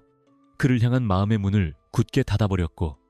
자신은 더 이상 당신의 화려한 연극에 출연하는 엑스트라가 되고 쉽지 않다는 차가운 말을 남긴 채 카페를 박차고 나가 빗속으로 사라졌다. 민호는 그녀를 붙잡기 위해 일어섰지만 발이 바닥에 붙은 듯 움직이지 않았으며 그녀가 남긴 눈물 자국만이 테이블 위에 선명하게 남아 그의 비겁한 거짓말을 증명하고 있었고 그는 자신의 권력이 이토록 무력하고 초라하게 느껴진 적이 없음을 통감하며 절규했다. 준수의 기획대로 인터넷 포털 사이트에는 JH그룹 회장의 은밀한 이중생활과 가난한 여자와의 부적절한 만남이라는 자극적인 제목의 기사들이 도배되었고 세상은 민호의 로맨스를 추악한 스캔들로 규정하며 비난의 화살을 퍼부었으며 서윤의 사진까지 유출되어 그녀는 순식간에 신분 상승을 노린 꽃뱀으로 낙인 찍히는 가혹한 시련을 겪게 되었다. 복지관 앞에는 기자들이 진을 치고 그녀를 괴롭혔으며 아이들은 영문도 모른 채 겁에 질려 울음을 터뜨렸고 서윤은 이 모든 비극이 민호를 만난 대가라는 생각에 자신을 책망하며 어두운 방 안에서 홀로 떨며 세상으로부터 숨어버리고 싶은 충동에 휩싸였다. 민호는 언론사를 상대로 강력한 법적 대응을 지시하는 한편 모든 비난의 화살을 자신에게 돌리기 위해 긴급 기자회견을 준비하며 서윤을 지키기 위한 최후의 전쟁터로 나갈 준비를 마친 채 차가운 수트를 다시 갖춰 입었다. 민호는 기자회견장에 들어서기 전 거울에 비친 자신의 모습을 보며 이제 프리랜서 강민호는 죽었다고 읊조렸으며 차가운 지배자의 눈빛으로 변모하여 수많은 플래시 세례 앞에서도 당당하게 걸어나갔고 그는 마이크를 잡고 떨림 없는 목소리로 모든 책임은 자신에게 있으며 이서윤 씨는 오로지 피해자일 뿐이라고 선언했다. 그는 자신의 진심이 왜곡된 것에 대해 분노를 표출하기보다 그녀가 겪고 있는 고통에 대해 진심 어린 사과를 전하며 만약 그녀에게 한 번이라도 더 해를 끼치는 자가 있다면 JH 그룹의 모든 역량을 동원해 파멸시키겠다는 서슬 퍼런 경고를 날려 회견장을 찬물 끼얹은 듯 고요하게 만들었다. 그의 카리스마 넘치는 고백은 여론의 흐름을 조금씩 바꾸어 놓았지만 서윤의 다친 마음을 돌리기에는 역부족이었으며 그녀는 TV 너머로 보이는 민호의 화려한 모습을 보며 그가 자신과는 완전히 다른 세상의 사람임을 다시 한번 뼈저리게 실감하며 더욱 깊은 슬픔에 빠졌다. 강석주 부회장은 민호의 기자회견이 그룹의 이미지에 큰 타격을 주었다는 명분을 내세워 임시 이사회를 소집하고 민호의 해임안을 상정하기 위해 주주들을 포섭하기 시작했으며 준수와 손을 잡고 민호의 숨겨진 비자금, 의혹까지 조작하여 발표하는 등 민호를 벼랑 끝으로 몰아넣기 위해 광기 어린 공세를 이어갔다. 민호는 내부의 적들과 외부의 스캔들이라는 양면 전선에서 고군분투하며 자신의 지위를 지키기 위해 필사적으로 싸웠지만 정작 그의 마음은 서윤이 있는 그 낡은 동네의 작은 방을 향해 있었으며 그녀가 밥은 먹었는지 잠은 잤는지 걱정하느라 피가 마르는 듯한 고통을 견뎌야 했다. 그는 이제 경영권보다 서윤의 신뢰를 되찾는 것이 자신의 인생에서 유일하게 중요한 과제임을 깨달았고 이를 위해 자신의 모든 기득권을 내려놓을 준비를 하며 어둠 속에서 조용히 반격의 카드를 정리하기 시작했다. 서윤은 복지관의 아이들이 기자들의 시달림 때문에 학교조차 가지 못하는 상황에 직면하자 더 이상 도망치지 않기로 결심하고 직접 기자들 앞에 서서 자신의 입장을 밝히기로 했으며 그녀의 눈동자에는 슬픔 대신 아이들을 지키겠다는 강한 모성애와 인간으로서의 자존감이 다시금 살아나 눈부시게 빛났다. 그녀는 민호와의 만남이 결코 돈 때문이 아니었으며 그가 누구였든 상관없이 자신은 그 남자의 진심을 사랑했었다고 당당하게 말했고 이제 그 사랑이 거짓으로 밝혀진 만큼 자신은 자신의 길을 가겠으니 더 이상 주변 사람들을 괴롭히지 말라고 일침을 가했다. 그녀의 용기 있는 발언은 대중들에게 큰 울림을 주었고 민호는 그 소식을 접하며 그녀의 강인함에 다시 한번 존경심을 느끼면서도 자신이 그녀의 자부심에 낸 생채기가 얼마나 큰지 확인하며 가슴을 쥐어짜는 듯한 통증을 느꼈다. 민호는 비밀리에 서윤을 돕기 위해 파견한 요원들로부터 준수가 서윤을 납치하려는 불온한 움직임을 보이고 있다는 첩보를 입수하고 눈빛이 짐승처럼 번뜩였으며 준수가 자신의 이 건간이 열등감을 해소하기 위해 서윤을 인질로 삼으려 한다는 사실에 경노하여 즉시 자신의 정예 경호팀을 가동해 그녀를 구출하기 위한 긴급작전에 돌입했다. 그는 준수가 인간으로서 넘지 말아야 할 선을 넘었다고 판단하고 이제 관용이나 절차는 필요 없다는 결론에 도달했으며 자신의 손에 피를 묻히더라도 그녀를 지키겠다는 처절한 각오와 함께 빗길을 뚫고 준수의 비밀 아지트로 추정되는 폐공장을 향해 차를 몰아 광속으로 질주하기 시작했다. 민호의 심장은 터질 듯이 고동쳤고 서윤을 잃을지도 모른다는 극심한 공포가 그를 지배했지만 그는 이 공포를 압도적인 살기로 치환하며 자신의 평생을 건 최후의 결전을 치르기 위해 어둠의 심장부로 뛰어들어갔다. 준수는 폐공장 안에서 의자에 묶인 서윤을 보며 비릿한 미소를 지었고 민호가 도착했다는 소식을 듣자 그녀의 목에 칼을 들이대며 민호에게 모든 경영권을 포기하고 자신의 발밑에서 무릎을 꿇으라고 소리쳤으나 민호는 한 치의 망설임도 없이 준수의 눈을 응시하며 다가갔고 그의 몸에서 뿜어져 나오는 위압감은 공장 안의 공기를 순식간에 압사시킬 듯한 무게로 짓눌렀다. 민호는 서윤의 겁에 질린 눈동자를 보며 반드시 구해주겠다는 눈빛 신호를 보냈고 준수가 방심한 틈을 타 전광석화처럼 몸을 날려 상황을 반전시키기 위한 목숨을 건 도박을 시작했으며 이제 두 사람의 운명은 피와 눈물이 뒤섞인 카타르시스를 향해 급격히 치닫기 시작했다. 민호는 준수의 손에서 칼을 뺏기 위해 자신의 손바닥이 베이는 고통도 잊은 채 달려들었고 서윤의 비명소리가 공허한 공장에 울려 퍼지는 가운데 진실과 거짓 그리고 사랑과 증오가 충돌하는 거대한 폭발이 일어나며 장대한 서사의 전반부가 막을 내렸다. 폐공장의 차가운 콘크리트, 바닥 위로 떨어진 핏방울이 어둠 속에서 기괴한 무늬를 그리며 번져갔고 민호는 자신의 손바닥을 관통한 날카로운 통증조차 느끼지 못한 채 오로지 서윤의 무사함을 확인하기 위해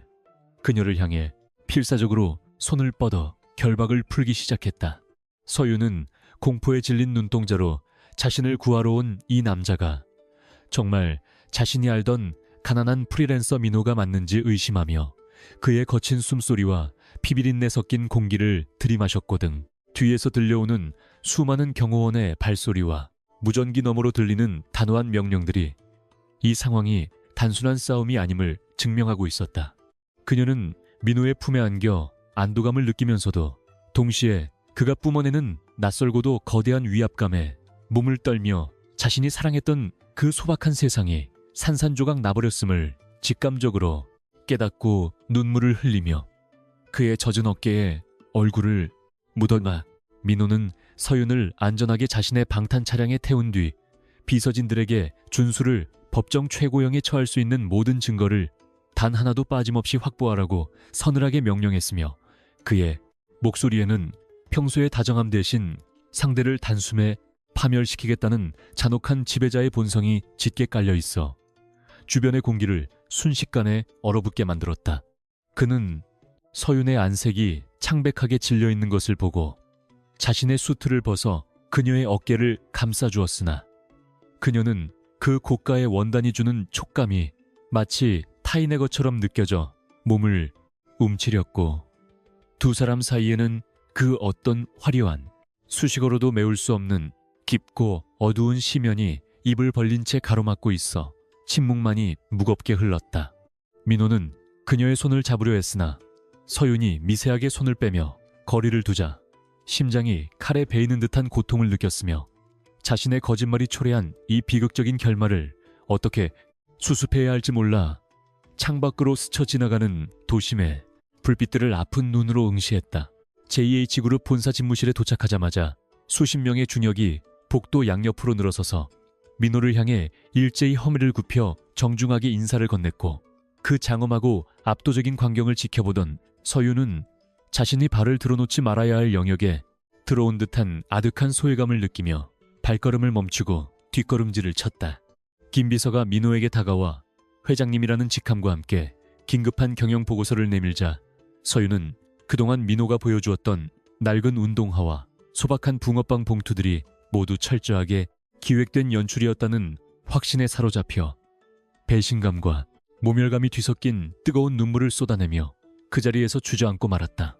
민호는 당황하여 그녀를 부축하려 했으나 서윤은 그의 손을 거칠게 뿌리치며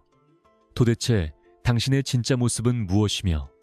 어디까지가 진심이고 어디서부터가 가짜였는지 묻는 처절한 절규를 내뱉었고 그녀의 목소리는 화려한 대리석, 벽에 부딪혀 공허하게 울려 퍼지며 민호의 가슴에 씻을 수 없는 상처를 남겼다. 민호는 서윤을 진정시키기 위해 전용 휴게실로 안내했지만 그녀는 화려한 실크 소파에 앉는 것조차 거부한 채 차가운 바닥에 서서 민호에게 당장 자신을 원래 살던 곳으로 보내달라고 요구했으며 그녀의 눈동자에는 예전에 따스한 신뢰 대신 깊은 혐오와 경계심이 가득 차 있어 민호의 영혼을 갈갈이 찢어 놓았다. 그는 자신이 처음부터 그녀를 속일 의도는 없었으며 오로지 사람의 진심을 확인하고 싶었을 뿐이라고 구차한 변명을 늘어놓았으나 서윤은 그 말이 자신의 가난을 실험 도구로 삼았다는 자백처럼 들려 더욱 큰 분노를 느꼈고 당신의 그 오만한 진심 확인 때문에 내가 잃어버린 평범한 일상은 누가 보상해 줄 것이냐며 매섭게 쏘아붙였다. 민호는 그녀의 정당한 비판 앞에 입을 굳게 다물 수밖에 없었으며 자신이 가진 거대한 부와 권력이 사랑하는 여자의 마음 하나 돌리는 데는 아무런 쓸모가 없다는 사실을 뼈저리게 통감하며 무력한 지배자의 비참한 뒷모습을 보였다. 그 시각 민호의 숙부인 강석주 부회장은 민호가 스캔들에 휘말려 업무의 소홀한 틈을 타 이사회를 소집하고 민호의 도덕적 결함과 독단적인 경영을 비판하며 회장 해임안을 가결하기 위한 물밑 작업을 완료했으며 그는 이미 주요 주주들의 과반수를 포섭하여 민호의 숨통을 끊어버릴 최후의 공격만을 남겨두고 있었다. 석주는 민호가 가난한 여자에게 빠져 그룹의 자산을 사적으로 유용했다는 허위 정보를 언론에 유출하여 여론을 악화시켰고 이를 빌미로 민호가 차지하고 있는 JH그룹의 최정상 자리를 찬탈하려는 야욕을 가감없이 드러내며 승리의 축배를 미리 터뜨리는 오만함을 보였다. 그는 민호가 서윤을 구하기 위해 폐공장에서 벌인 무력 충돌 사건을 폭력 행위로 규정하여 경찰에 고발하는 치밀함까지 보였으며 민호를 법적 사회적 그리고 경제적 파멸에 구렁텅이로 몰아넣기 위해 촘촘한 그물을 짜며 그를 벼랑 끝으로 거세게 밀어붙였다. 민호는 자신을 향해 다가오는 거대한 음모의 그림자를 감지하면서도 정작 자신의 관심은 서윤의 마음을 되돌리는 것에만 쏠려 있어 참모들의 조언을 무시한 채 서윤의 주변을 맴돌았으며 그는 그녀가 복지관으로 돌아간 뒤에도 매일 밤 그녀의 집 앞을 지키며 용서를 구하는 편지를 남겼으나 서윤은 그 모든 편지를 읽지도 않은 채 쓰레기통에 던져버리는 냉담함을 유지했다. 서윤은 민호가 보내는 모든 물질적 지원을 거부하고 스스로의 힘으로 복지관을 지키기 위해 밤낮 없이 일했으며 그녀는 민호라는 사람을 인생에서 지워내기 위해 필사적으로 노력했으나 문득문득 떠오르는 그의 부드러운 미소와 따뜻했던 손길 때문에 가슴을 부여잡고 오열하며 잊으려 할수록 더욱 선명해지는 사랑의 잔상 때문에 괴로운 나날을 보내야 했다. 그녀는 민호가 준 상처가 너무나 깊어 다시는 사람을 믿지 못할 것 같다는 두려움에 사로잡혔고 그가 보여준 모든 것이 거짓이라는 확신과 그 속에 숨겨진 단 하나의 진실을 찾고 싶은 모순된 감정 사이에서 방황하며 매일을 지옥 같은 고통 속에서 버텨냈다. 민호의 비서진들은 회장님의 상태가 심상치 않음을 느끼고 독단적으로 강석주의 비리를 폭로하기 위한 반격을 준비했으나 민호는 이를 제지하며 지금은 오로지 서윤의 명예를 회복하는 것이 최우선이라고 선언했고 그는 자신의 경영권을 잃더라도 그녀가 꽃뱀이라는 오명을 쓰는 것만은 막겠다며 전 재산을 털어 언론 정화 작업과 법적 대응에 총력을 기울이는 무모할 정도의 희생적인 태도를 보였다. 그는 자신의 할머니인 박 회장의 거센 압박에도 굴하지 않고 서윤과의 인연을 부정하지 않았으며 오히려 자신이 그녀를 기만했음을 공식적으로 인정하며 모든 비난을 자신에게 집중시키는 방식으로 그녀를 세상의 화살로부터 보호하려 애썼다. 이러한 민호의 헌신적인 모습은 조금씩 서윤의 귀에 들어가기 시작했고 그녀는 그가 정말로 자신을 이용하려 했던 것이 아니라 진심으로 사랑했기에 그토록 어리석은 연극을 지속했을지도 모른다는 의구심을 품기 시작하며 굳게 닫혔던 마음의 빗장을 아주 미세하게 열기 시작했다. 하지만 강석주는 민호의 이런 약점을 놓치지 않고 서윤을 직접 찾아가 민호가 사실은 그녀를 이용해 후계자 구도를 유리하게 만들려 했다는 교묘하게 조작된 음성 녹취록을 들려주어 서윤의 마지막 믿음마저 무참히 짓밟아버리는 악마적인 소행을 저질렀으며 서윤은 다시 한번 깊은 절망에 빠져 민호를 향한 증오의 불길을 태우게 되었다. 석주는 서윤에게 민호를 배신하고 증언대에 서면 복지관의 영구적인 보존과 거액의 보상금을 약속하겠다는 제안을 건넸고 서윤은 아이들의 미래와 민호를 향한 복수 사이에서 갈등하며 심한 구토 증세를 느낄 정도의 극심한 스트레스에 시달려야 했다. 민호는 석주가 서윤에게 접근했다는 소식을 듣고 분노로 몸을 떨었으나 그녀가 어떤 선택을 하든 그 결과를 받아들이겠다는 체념 섞인 결단과 함께 그녀가 자신을 파멸시킨다면 기꺼이 그 길을 가겠다고 다짐하며 자신의 최후를 준비하는 비장한 각오로 임시 주주총회장으로 향했다. 주주총회장 입구에는 수많은 취재진이 몰려들어 민호의 해임 여부에 촉각을 곤두세웠고 민호는 차가운 바람을 맞으며 정문을 걸어 들어갔으며 그의 눈동자에는 경영권에 대한 미련보다는 한 남자의 인생이 무너지는 순간에 고독함이 서려 있어 지켜보는 이들의 가슴을 먹먹하게 만들었다. 강석주는 의기양양하게 단상에 올라 민호의 실책을 열거하며 해임한 가결을 촉구했고 투표가 시작되려는 찰나 회의장 문이 열리며 초췌하지만 당당한 표정의 서윤이 등장하여 장내는 순식간에 정적에 휩싸였다. 서윤은 증언대에 서서 민호가 자신에게 했던 모든 행동을 폭로하려 했으나 그녀의 입에서 나온 말은 강석주가 예상했던 것과는 전혀 다른 방향으로 흐르기 시작했고 그녀는 민호의 기만보다 강석주의 비열한 협박과 조작된 증거들에 대해 폭로하며 장내를 대혼란으로 몰아넣었다. 서윤은 민호가 자신을 속인 것은 용서할 수 없지만 그렇다고 해서 강석주 같은 괴물이 JH그룹을 차지하는 것을 지켜볼 수는 없다고 선언하며 민호가 익명으로 복지관을 위해 헌신했던 자료들을 공개하여 그가 가진 진심의 무게가 결코 가볍지 않았음을 역설적으로 증명해 주었다. 그녀의 돌발 행동에 강석주는 얼굴이 불그락푸르락하며 소리를 질렀으나 서윤은 눈 하나 깜짝하지 않고 그가 자신에게 제안했던 검은 거래의 녹취본을 재생하며 그의 범죄 사실을 만천하에 고발했고, 이로 인해 상황은 순식간에 반전되어 주주들의 시선은 민호가 아닌 석주를 향한 비난으로 바뀌었다. 민호는 서윤이 자신을 원망하면서도 끝내 자신을 지켜주었다는 사실에 가슴이 터질 듯한 감동과 미안함을 느꼈으며, 그녀의 숭고한 용기에 화답하기 위해 자신도 숨겨두었던 강석주의 횡령 증거를 내놓으며 반격의 종지부를 찍기 위해 온 힘을 다했다. 주주총회는 강석주의 해임과 검찰 송치라는 전대미문의 결과로 끝이 났고, 민호는 회장직을 지켜냈으나 승리의 기쁨보다는 서윤에게 다가가 무릎을 꿇고 진심 어린 사죄를 하는 것이 급선무였기에 그녀를 뒤따라 달려 나갔으나 서윤은 이미 자취를 감춘 뒤였다. 서윤은 민호를 지켜준 것이 사랑 때문이 아니라 정의 때문이라고 스스로를 다독이며 다시 자신의 소박한 일상으로 돌아가려 했지만, 민호라는 존재가 남긴 거대한 구멍은 쉽게 메워지지 않았고, 그녀는 텅 빈 복지관 마당에서 홀로 달빛을 받으며 눈물을 닦았다. 민호는 그녀가 남긴 온기를 쫓아 복지관으로 향했으나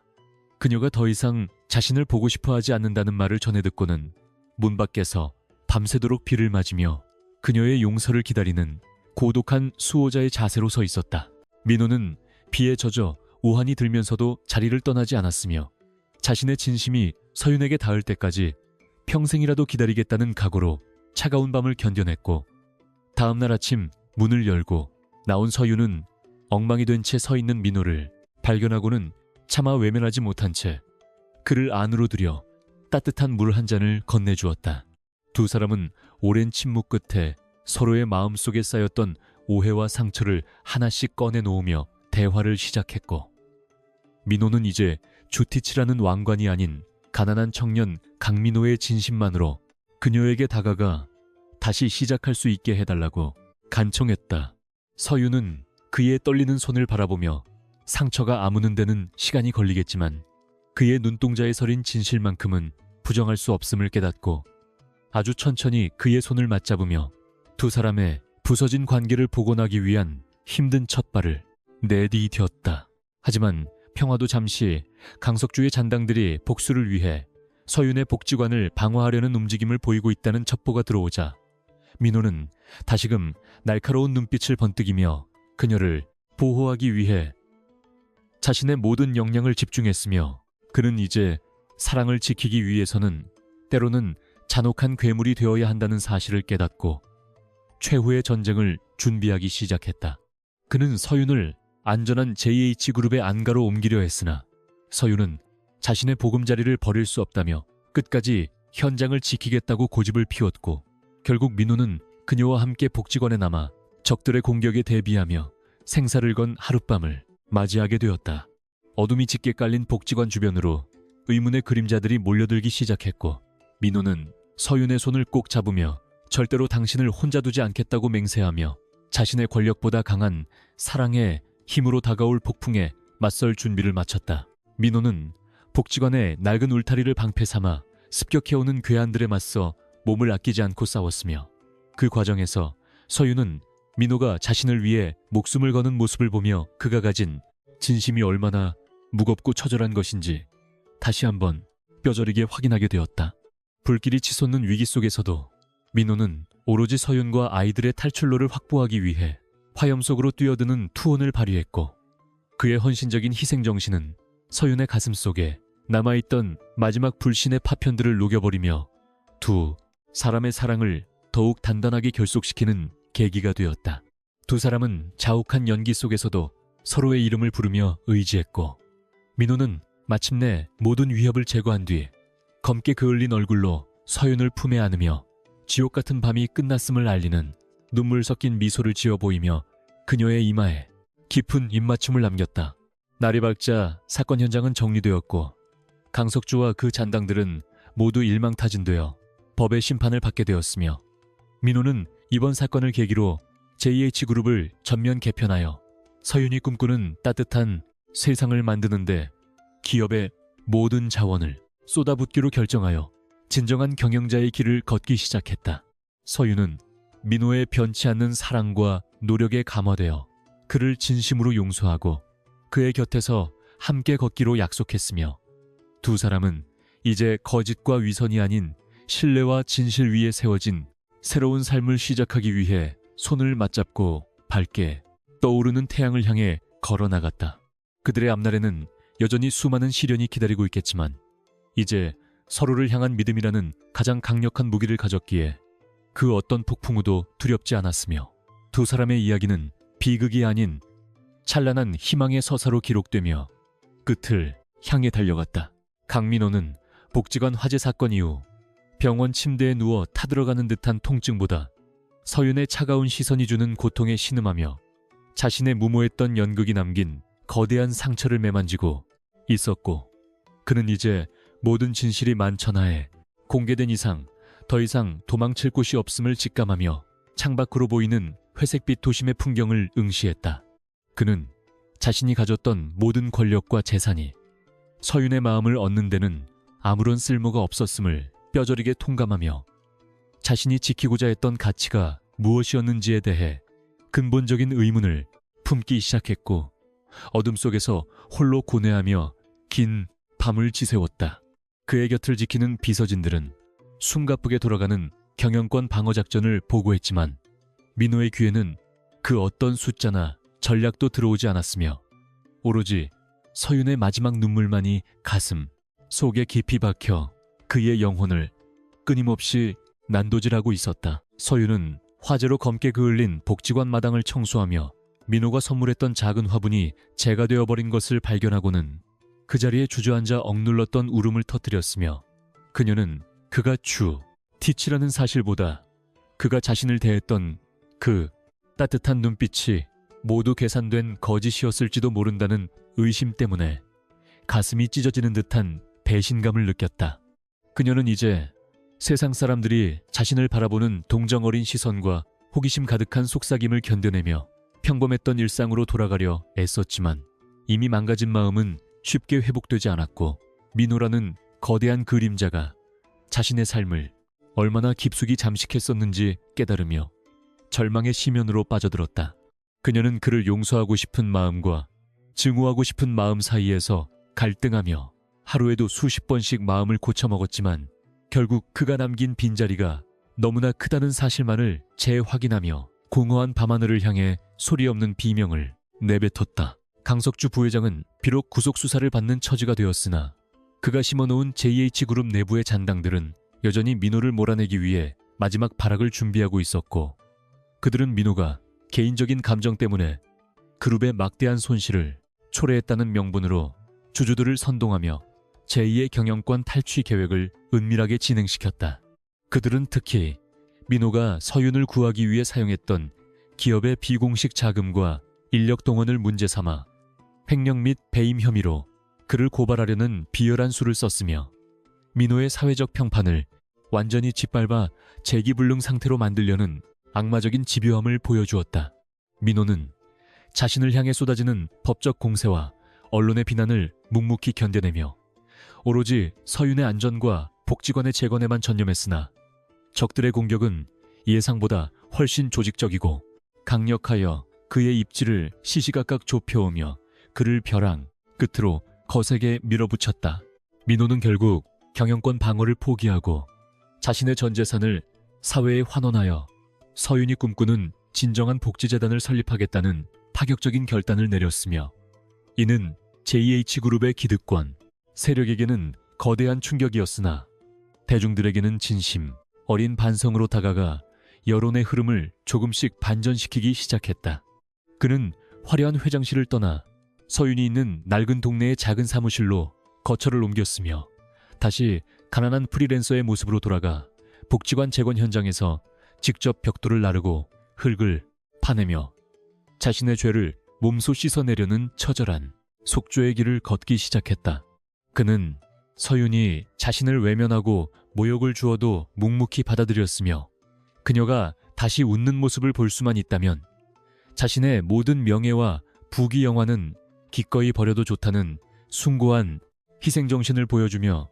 매일 새벽부터 밤늦게까지 거친 노동을 이어갔다. 서윤은 매일 아침 복지관 공사 현장에서 땀방울을 흘리는 민호의 뒷모습을 보며 복잡한 감정에 휩싸였고 그가 정말로 변한 것인지 아니면 이 또한 자신을 얻기 위한 또 다른 정교한 연극인지 확인하고 싶어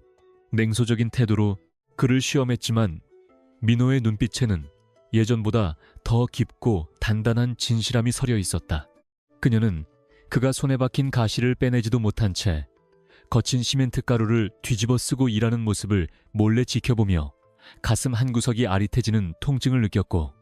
그가 보여주는 이 무모하고도 정직한 노력이 자신의 다친 마음을 조금씩 두드리고 있음을 부정할 수 없었다.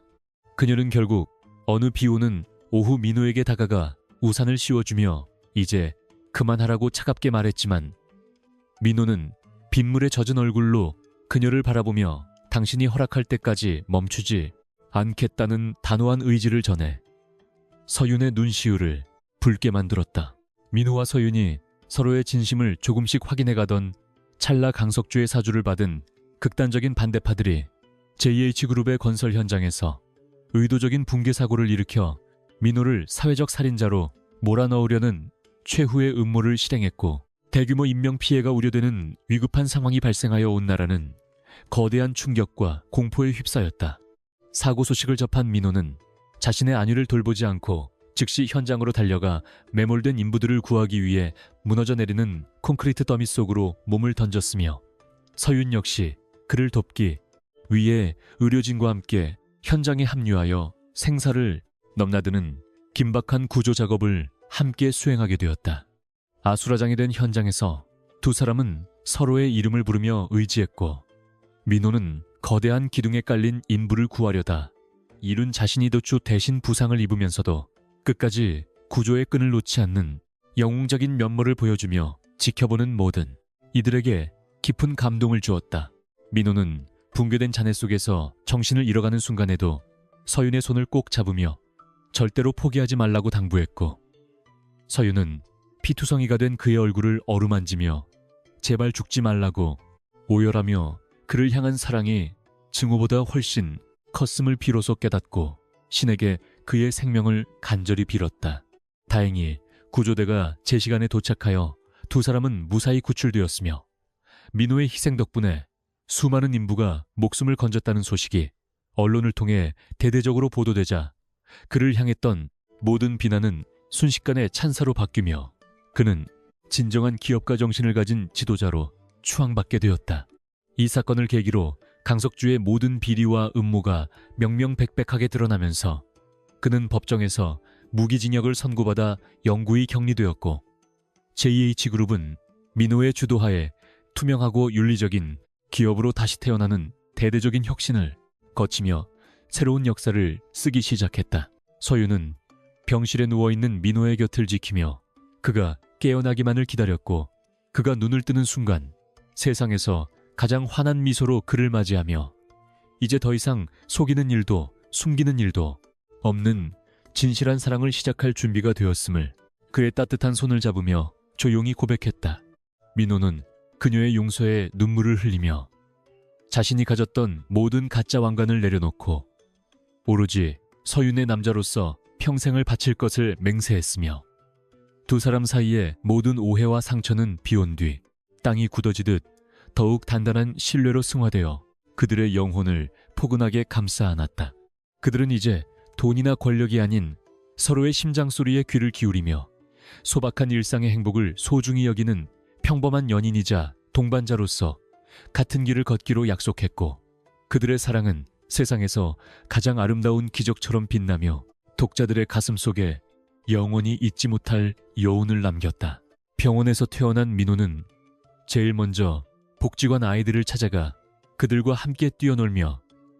자신이 잃어버렸던 동심과 순수함을 되찾았고 서윤은 그런 그의 모습을 바라보며 자신이 선택한 남자가 가진 진짜 가치가 무엇인지 다시 한번 확신하며 행복한 눈물을 닦아내었다. 민호는 이제 JH그룹의 회장실이 아닌 복지관 옆 작은 서재에서 업무를 보며 지역 주민들과 소통하는 삶을 선택했고, 그의 파격적인 행보는 한국 사회의 나눔과 상생이라는 새로운 가치를 전파하며 많은 사람에게 깊은 울림과 교훈을 주었다. 서유는 민호와 함께 매일 저녁 시장길을 산책하며 처음 만났을 때처럼 1,000원짜리 붕어빵을 나눠 먹는 소소한 기쁨을 누렸으며, 그들의 사랑은 화려한 보석보다 더 눈부시게 빛나는 진실의 힘을 증명하며 길고 긴 고난의 터널을 지나 찬란한 태양 아래 마침내 안착했다. 민호는 어느 날 저녁 노을이 아름답게 지는 공원 벤치에서 서윤에게 할머니가 물려주신 소박한 반지를 건네며 정식으로 청혼했고, 서윤은 그 반지가 세상 어떤 다이아몬드보다 더 무겁고 가치 있음을 알기에 기꺼이 그의 청혼을 받아들이며 영원한 사랑의 서약을 맺었다. 두 사람의 결혼식은 화려한 호텔 예식장이 아닌 그들이 지켜낸 낡은 복지관 마당에서 주민들의 축복 속에 소박하게 치러졌으며, 신랑 민호와 신부 서유는 서로의 눈을 맞추며 어떤 시련이 와도 결코 손을 놓지 않겠다는 약속을 세상을 향해 선포했다. 그들의 이야기는 이렇게 완벽한 해피엔딩을 향해 달려갔으며, 진정한 부유함이란 통장의 숫자가 아니라 사랑하는 사람과 나누는 진심 어린 마음의 무게에 있다는 영원 불변의 진리를 우리에게 가르쳐주며 대단원의 막을 내릴 준비를 마쳤다. 강석주 부회장과 한준수가 법의 엄중한 심판을 받아 차가운 담장 안에 갇힌 지도 어느덧 수개월의 시간이 흘렀으며, 계절은 어느새 시린 겨울을 지나 생동감 넘치는 봄의 기운을 머금은 채 복지관 마당에 화단에는 이름 모를 들꽃들이 하나둘씩 고개를 내밀며 새로운 시작을 알리고 있었다. 민호는 이제 화려한 회장실 대신 햇살이 잘 드는 복지관 한 구석에 마련된 작은 책상 앞에 앉아 아이들의 웃음소리를 배경음악 삼아 JH그룹의 대대적인 사회 환원 프로젝트 기획안을 검토하며 진정한 경영자의 길을 묵묵히 걷고 있었고, 그의 얼굴에는 과거의 날카로운 냉소 대신 부드럽고 온화한 평화가 깃들어 있었다. 그는 자신이 가졌던 모든 권력과 재산이 서윤의 마음을 얻는 데는 아무런 쓸모가 없었음을 뼈저리게 통감하며, 자신이 지키고자 했던 가치가 무엇이었는지에 대해 근본적인 의문을 품기 시작했고, 어둠 속에서 홀로 고뇌하며 긴 밤을 지새웠던 지난날의 고통을 이제는 소중한 교훈으로 간직한 채 매일 아침을 감사함으로 맞이하며 진실한 삶의 의미를 하나씩 찾아가고 있었다. 서유는 아이들에게 줄 간식을 정성스럽게 준비하며 가끔 고개를 들어 민호의 뒷모습을 바라보았는데, 그녀는 그가 대한민국 최고의 재벌 총수라는 사실보다 자신의 곁에서 서툰 솜씨로 못질을 하고 아이들과 흙바닥을 뒹구는 평범한 청년 민호의 모습을 더 사랑하게 되었음을 가슴 깊이 실감하며 입가에 옅은 미소를 지어 보였다. 두 사람은 지난 시간 동안 겪었던 수많은 오해와 배신의 상처를 서로의 진심 어린 위로와 헌신으로 치유해 나갔으며, 이제는 눈빛만 보아도 서로의 생각을 읽을 수 있을 만큼 깊은 신뢰와 유대감을 형성하여 세상 그 어떤 풍파에도 흔들리지 않는 단단한 사랑의 성벽을 구축해 나가는 중이었다. 민호는 서윤이 건네주는 따뜻한 보리차 한 잔에서 세상 그 어떤 고급 샴페인보다 달콤한 맛을 느꼈으며, 그녀와 함께 나누는 소박한 대화 속에서 자신이 평생 찾아 헤매던 진정한 안식처를 발견했음을 확신하며 그녀의 거친 손을 조심스럽게 맞잡고 고마움의 눈빛을 보냈다. JH그룹은 민호의 파격적인 선언에 따라 이윤 추구만을 목적으로 하던 과거의 구태의연한 경영 방식에서 완전히 탈피하여 사회적 가치를 창출하고 소외된 이웃과 상생하는 혁신적인 기업 모델로 거듭나 세상을 놀라게 했으며, 이는 단순한 이미지 쇄신이 아닌 민호의 확고한 신념이 투영된 결과였다. 민호는 자신의 지분을 공익재단에 대거 출연하여 투명한 운영체계를 확립했고, 직원들 또한 회사의 변화에 자부심을 느끼며 자발적으로 봉사활동에 참여하는 등 기업 문화 자체가 인간 중심의 따뜻한 공동체로 변화하는 기적 같은 과정을 거치며 업계의 새로운 이정표를 제시하는 성공적인 혁신을 이루어냈다. 대중들은 처음에는 그의 진심을 의심하기도 했으나 시간이 흐를수록 변함없는 민호의 행보에 박수를 보냈으며 JH그룹은 이제 돈만 많은 기업이 아니라 국민의 사랑과 존경을 받는 대표적인 기업으로 자리매김하여 대한민국 경제계에 신선한 충격과 희망의 메시지를 동시에 전파하는 선도적인 역할을 수행했다. 민호는 퇴근길에 서윤과 함께 처음 만났던 그 낡고 조용한 카페를 다시 찾았는데 그곳은 여전히 세월의 흔적을 고스란히 간직한 채 따뜻한 조명으로 두 사람을 맞이해 주었고 민호는 낡은 나무 탁자 위에 놓인 김이 모락모락 나는 찻잔을 바라보며 자신이 처음 이 자리에 앉아 거짓 연극을 시작했던 오만했던 과거의 자신을 조용히 반추하며 깊은 상념에 잠겼다. 그는 만약 그날 서윤을 만나지 못했더라면 자신은 여전히 돈과 권력이라는 차가운 감옥에 갇힌 채 진정한 인간의 온기를 알지 못하는 괴물로 살아갔을 것이라 생각하며 곁에 앉아 자신의 손을 꼭 잡아주는 서윤의 존재에 무한한 감사와 경외감을 느꼈고 이제는 거짓이라는 가면을 완전히 벗어던진 채 오로지 진실함만으로 그녀의 앞에 서 있다는 사실에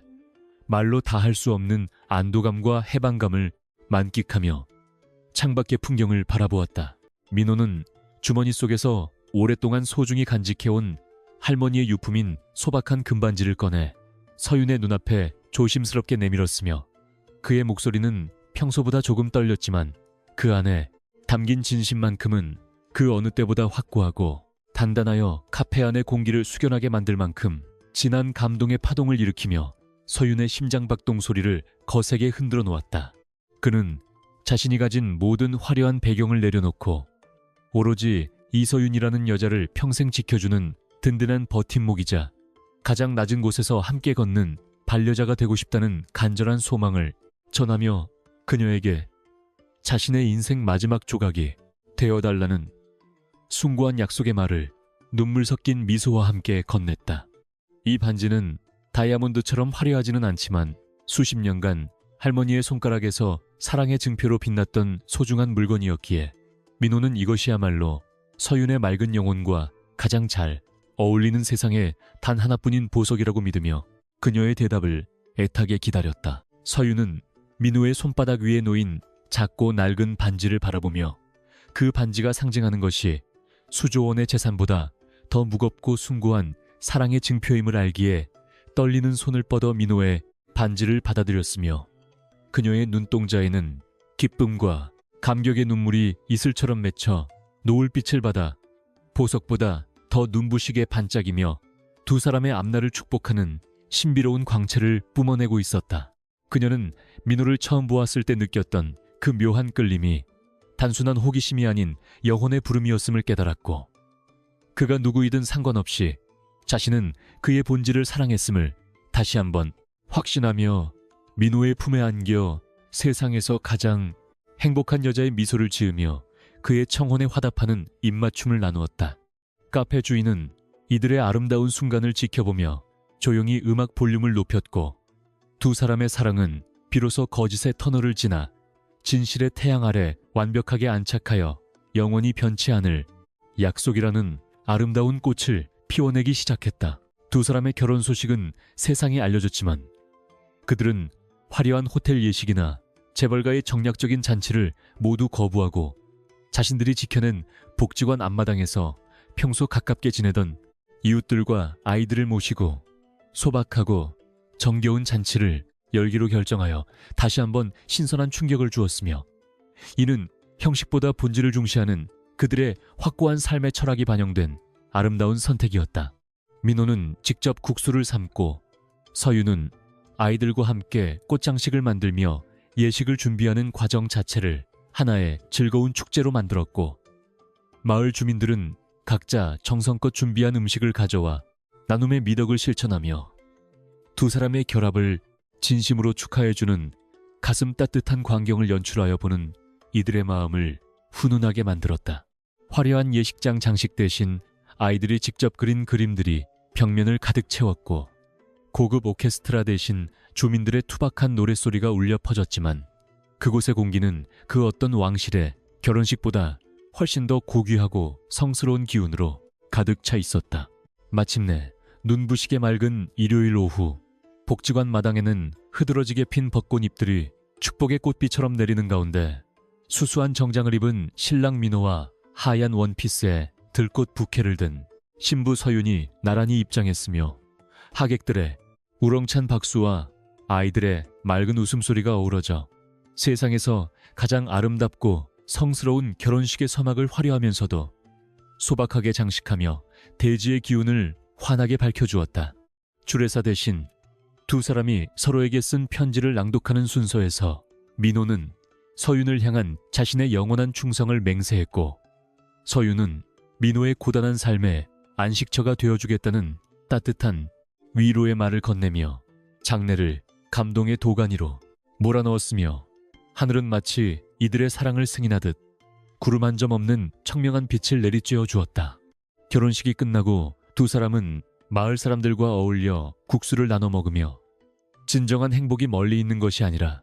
소중한 사람들과 함께하는 평범한 일상 속에 있음을 다시 한번 증명해 보였다. 세월이 흘러 두 사람 사이에는 민호를 닮은 씩씩한 아들과 서윤을 닮은 눈매가 고운 딸이 태어났으며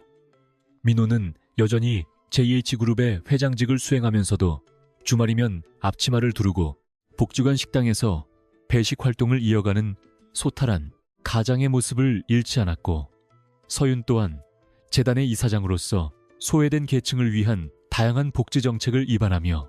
사회적 약자들의 든든한 대변인 역할을 충실히 수행해 나갔다. 그들은 부유함의 척도가 통장의 잔고가 아닌 얼마나 많은 사람과 행복을 나누느냐에 있다는 것을 몸소 증명하며 자녀들에게도 정직과 배려의 가치를 가르쳤고 그들의 가정은 항상 웃음꽃이 피어나는 따뜻한 사랑의 보금자리가 되어 이웃들에게 선한 영향력을 전파하는 아름다운 귀감이 되었다.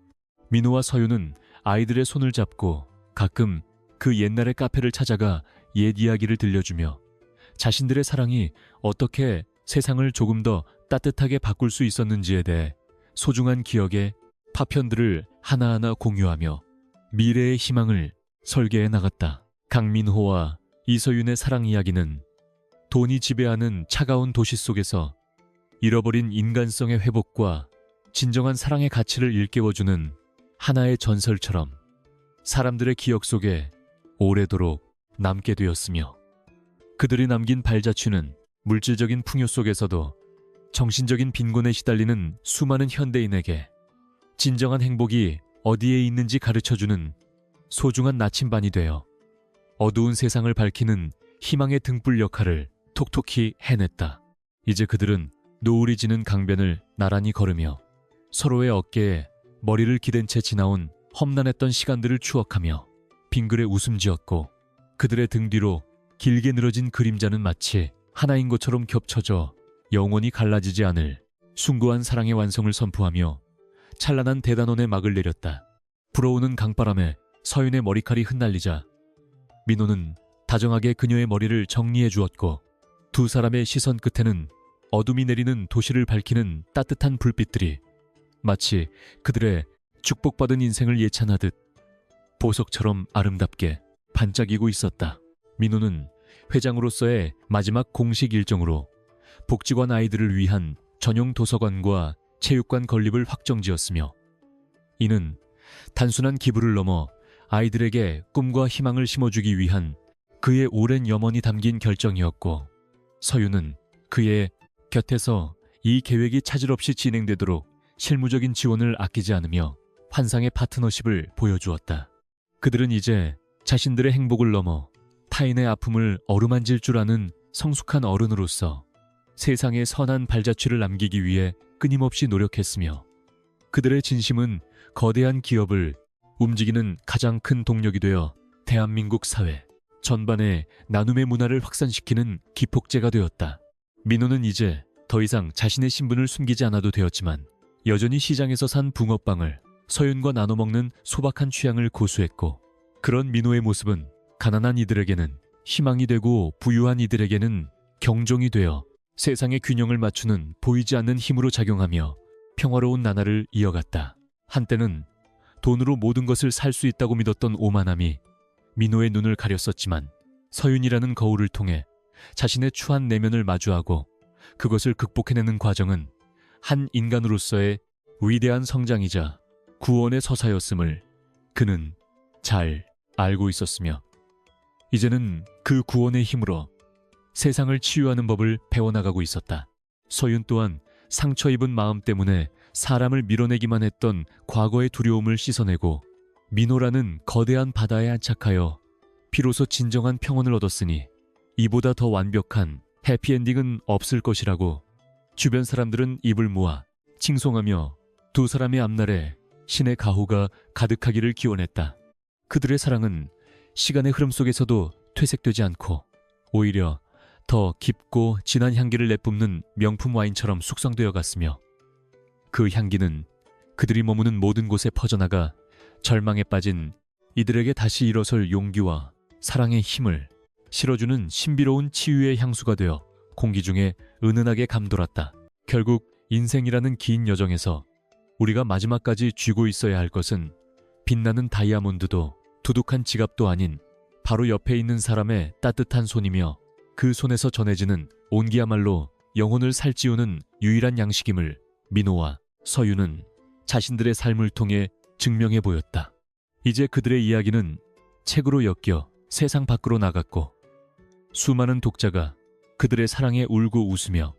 자신의 삶 속에 숨겨진 진정한 가치를 찾아 여행을 떠나게 되었으니 이 소설의 주인공들은 이제 우리 모두의 가슴 속에서 영원히 살아 숨쉬는 희망의 상징이 된 셈이었다. 마지막 책장을 덮으며 독자들은 자신도 모르게 미소 지으며 창밖을 내다보게 될 것이고 그곳에는 아마도 민호와 서윤이 그랬던 것처럼 누군가를 위해 기꺼이 자신의 자리를 내어줄 준비가 된 또 다른 사랑의 씨앗들이 하나둘씩 싹을 틔우며 찬란한 미래를 준비하고 있을 것이다. 그들의 집 거실 벽면에는 처음 만났던 날의 그 낡은 카페 사진이 걸려 있었고 민호는 매일 아침 그 사진을 보며 초심을 잃지 않겠다고 다짐하며 서윤과 함께하는 하루하루를 기적으로 여겼으며 서윤은 그런 남편의 등을 말없이 안아주며 사랑한다는 속삭임으로 그의 영혼을 채워주었다. 밤이 깊어지면 두 사람은 마당에 앉아 밤하늘의 별을 보며 아이들이 잠든 평화로운 공기를 즐겼고 멀리서 들려오는 도시의 소음조차 이제는 그들에게 축복의 노래로 들릴 만큼 그들의 내면은 충만함과 평온함으로 가득 차 있었으니 이것이 바로 진정한 승자의 삶임을 누구나 알 수 있었다. 수없이 엇갈리고 아파했던 시간들이 있었기에 지금의 이 평화가 더욱 소중하다는 것을 아는 그들은 다시 태어나도 서로를 찾아낼 것이라는 굳은 믿음으로 서로의 손을 더욱 꽉 쥔 채 영원이라는 시간을 향해 한 발짝씩 조심스럽지만 당당하게 내디뎠다. 이 긴 이야기는 여기서 끝을 맺지만 민호와 서윤이 만들어갈 따뜻한 세상은 이제부터가 시작이며 그들이 뿌린 사랑의 씨앗은 거대한 숲이 되어 후손들에게 그늘을 만들어주고 시원한 바람을 전해주는 영원한 생명력을 이어갈 것이기에 우리는 더 이상 슬퍼할 필요가 없었다. 진실한 마음은 결코 배신하지 않으며 사랑은 그 어떤 권력보다 강하다는 이 명확한 진리가 살아 숨쉬는 한 우리의 삶은 언제나 찬란한 태양 아래 빛날 것이며 민호와 서윤의 이름은 영원히 지워지지 않는 사랑의 낙인이 되어 우리 영혼의 지도에 깊이 새겨졌다. 이제 두 사람의 그림자가 노을 속으로 완전히 사라지며 소설의 대단원은 장엄하고도 아름답게 마무리되었고 독자들의 가슴 속에는 잔잔한 감동의 파도가 밀려와 영원히 마르지 않는 사랑의 샘물이 되어 깊은 여운과 함께 찬란한 희망의 빛을 남기며 끝을 맺었다.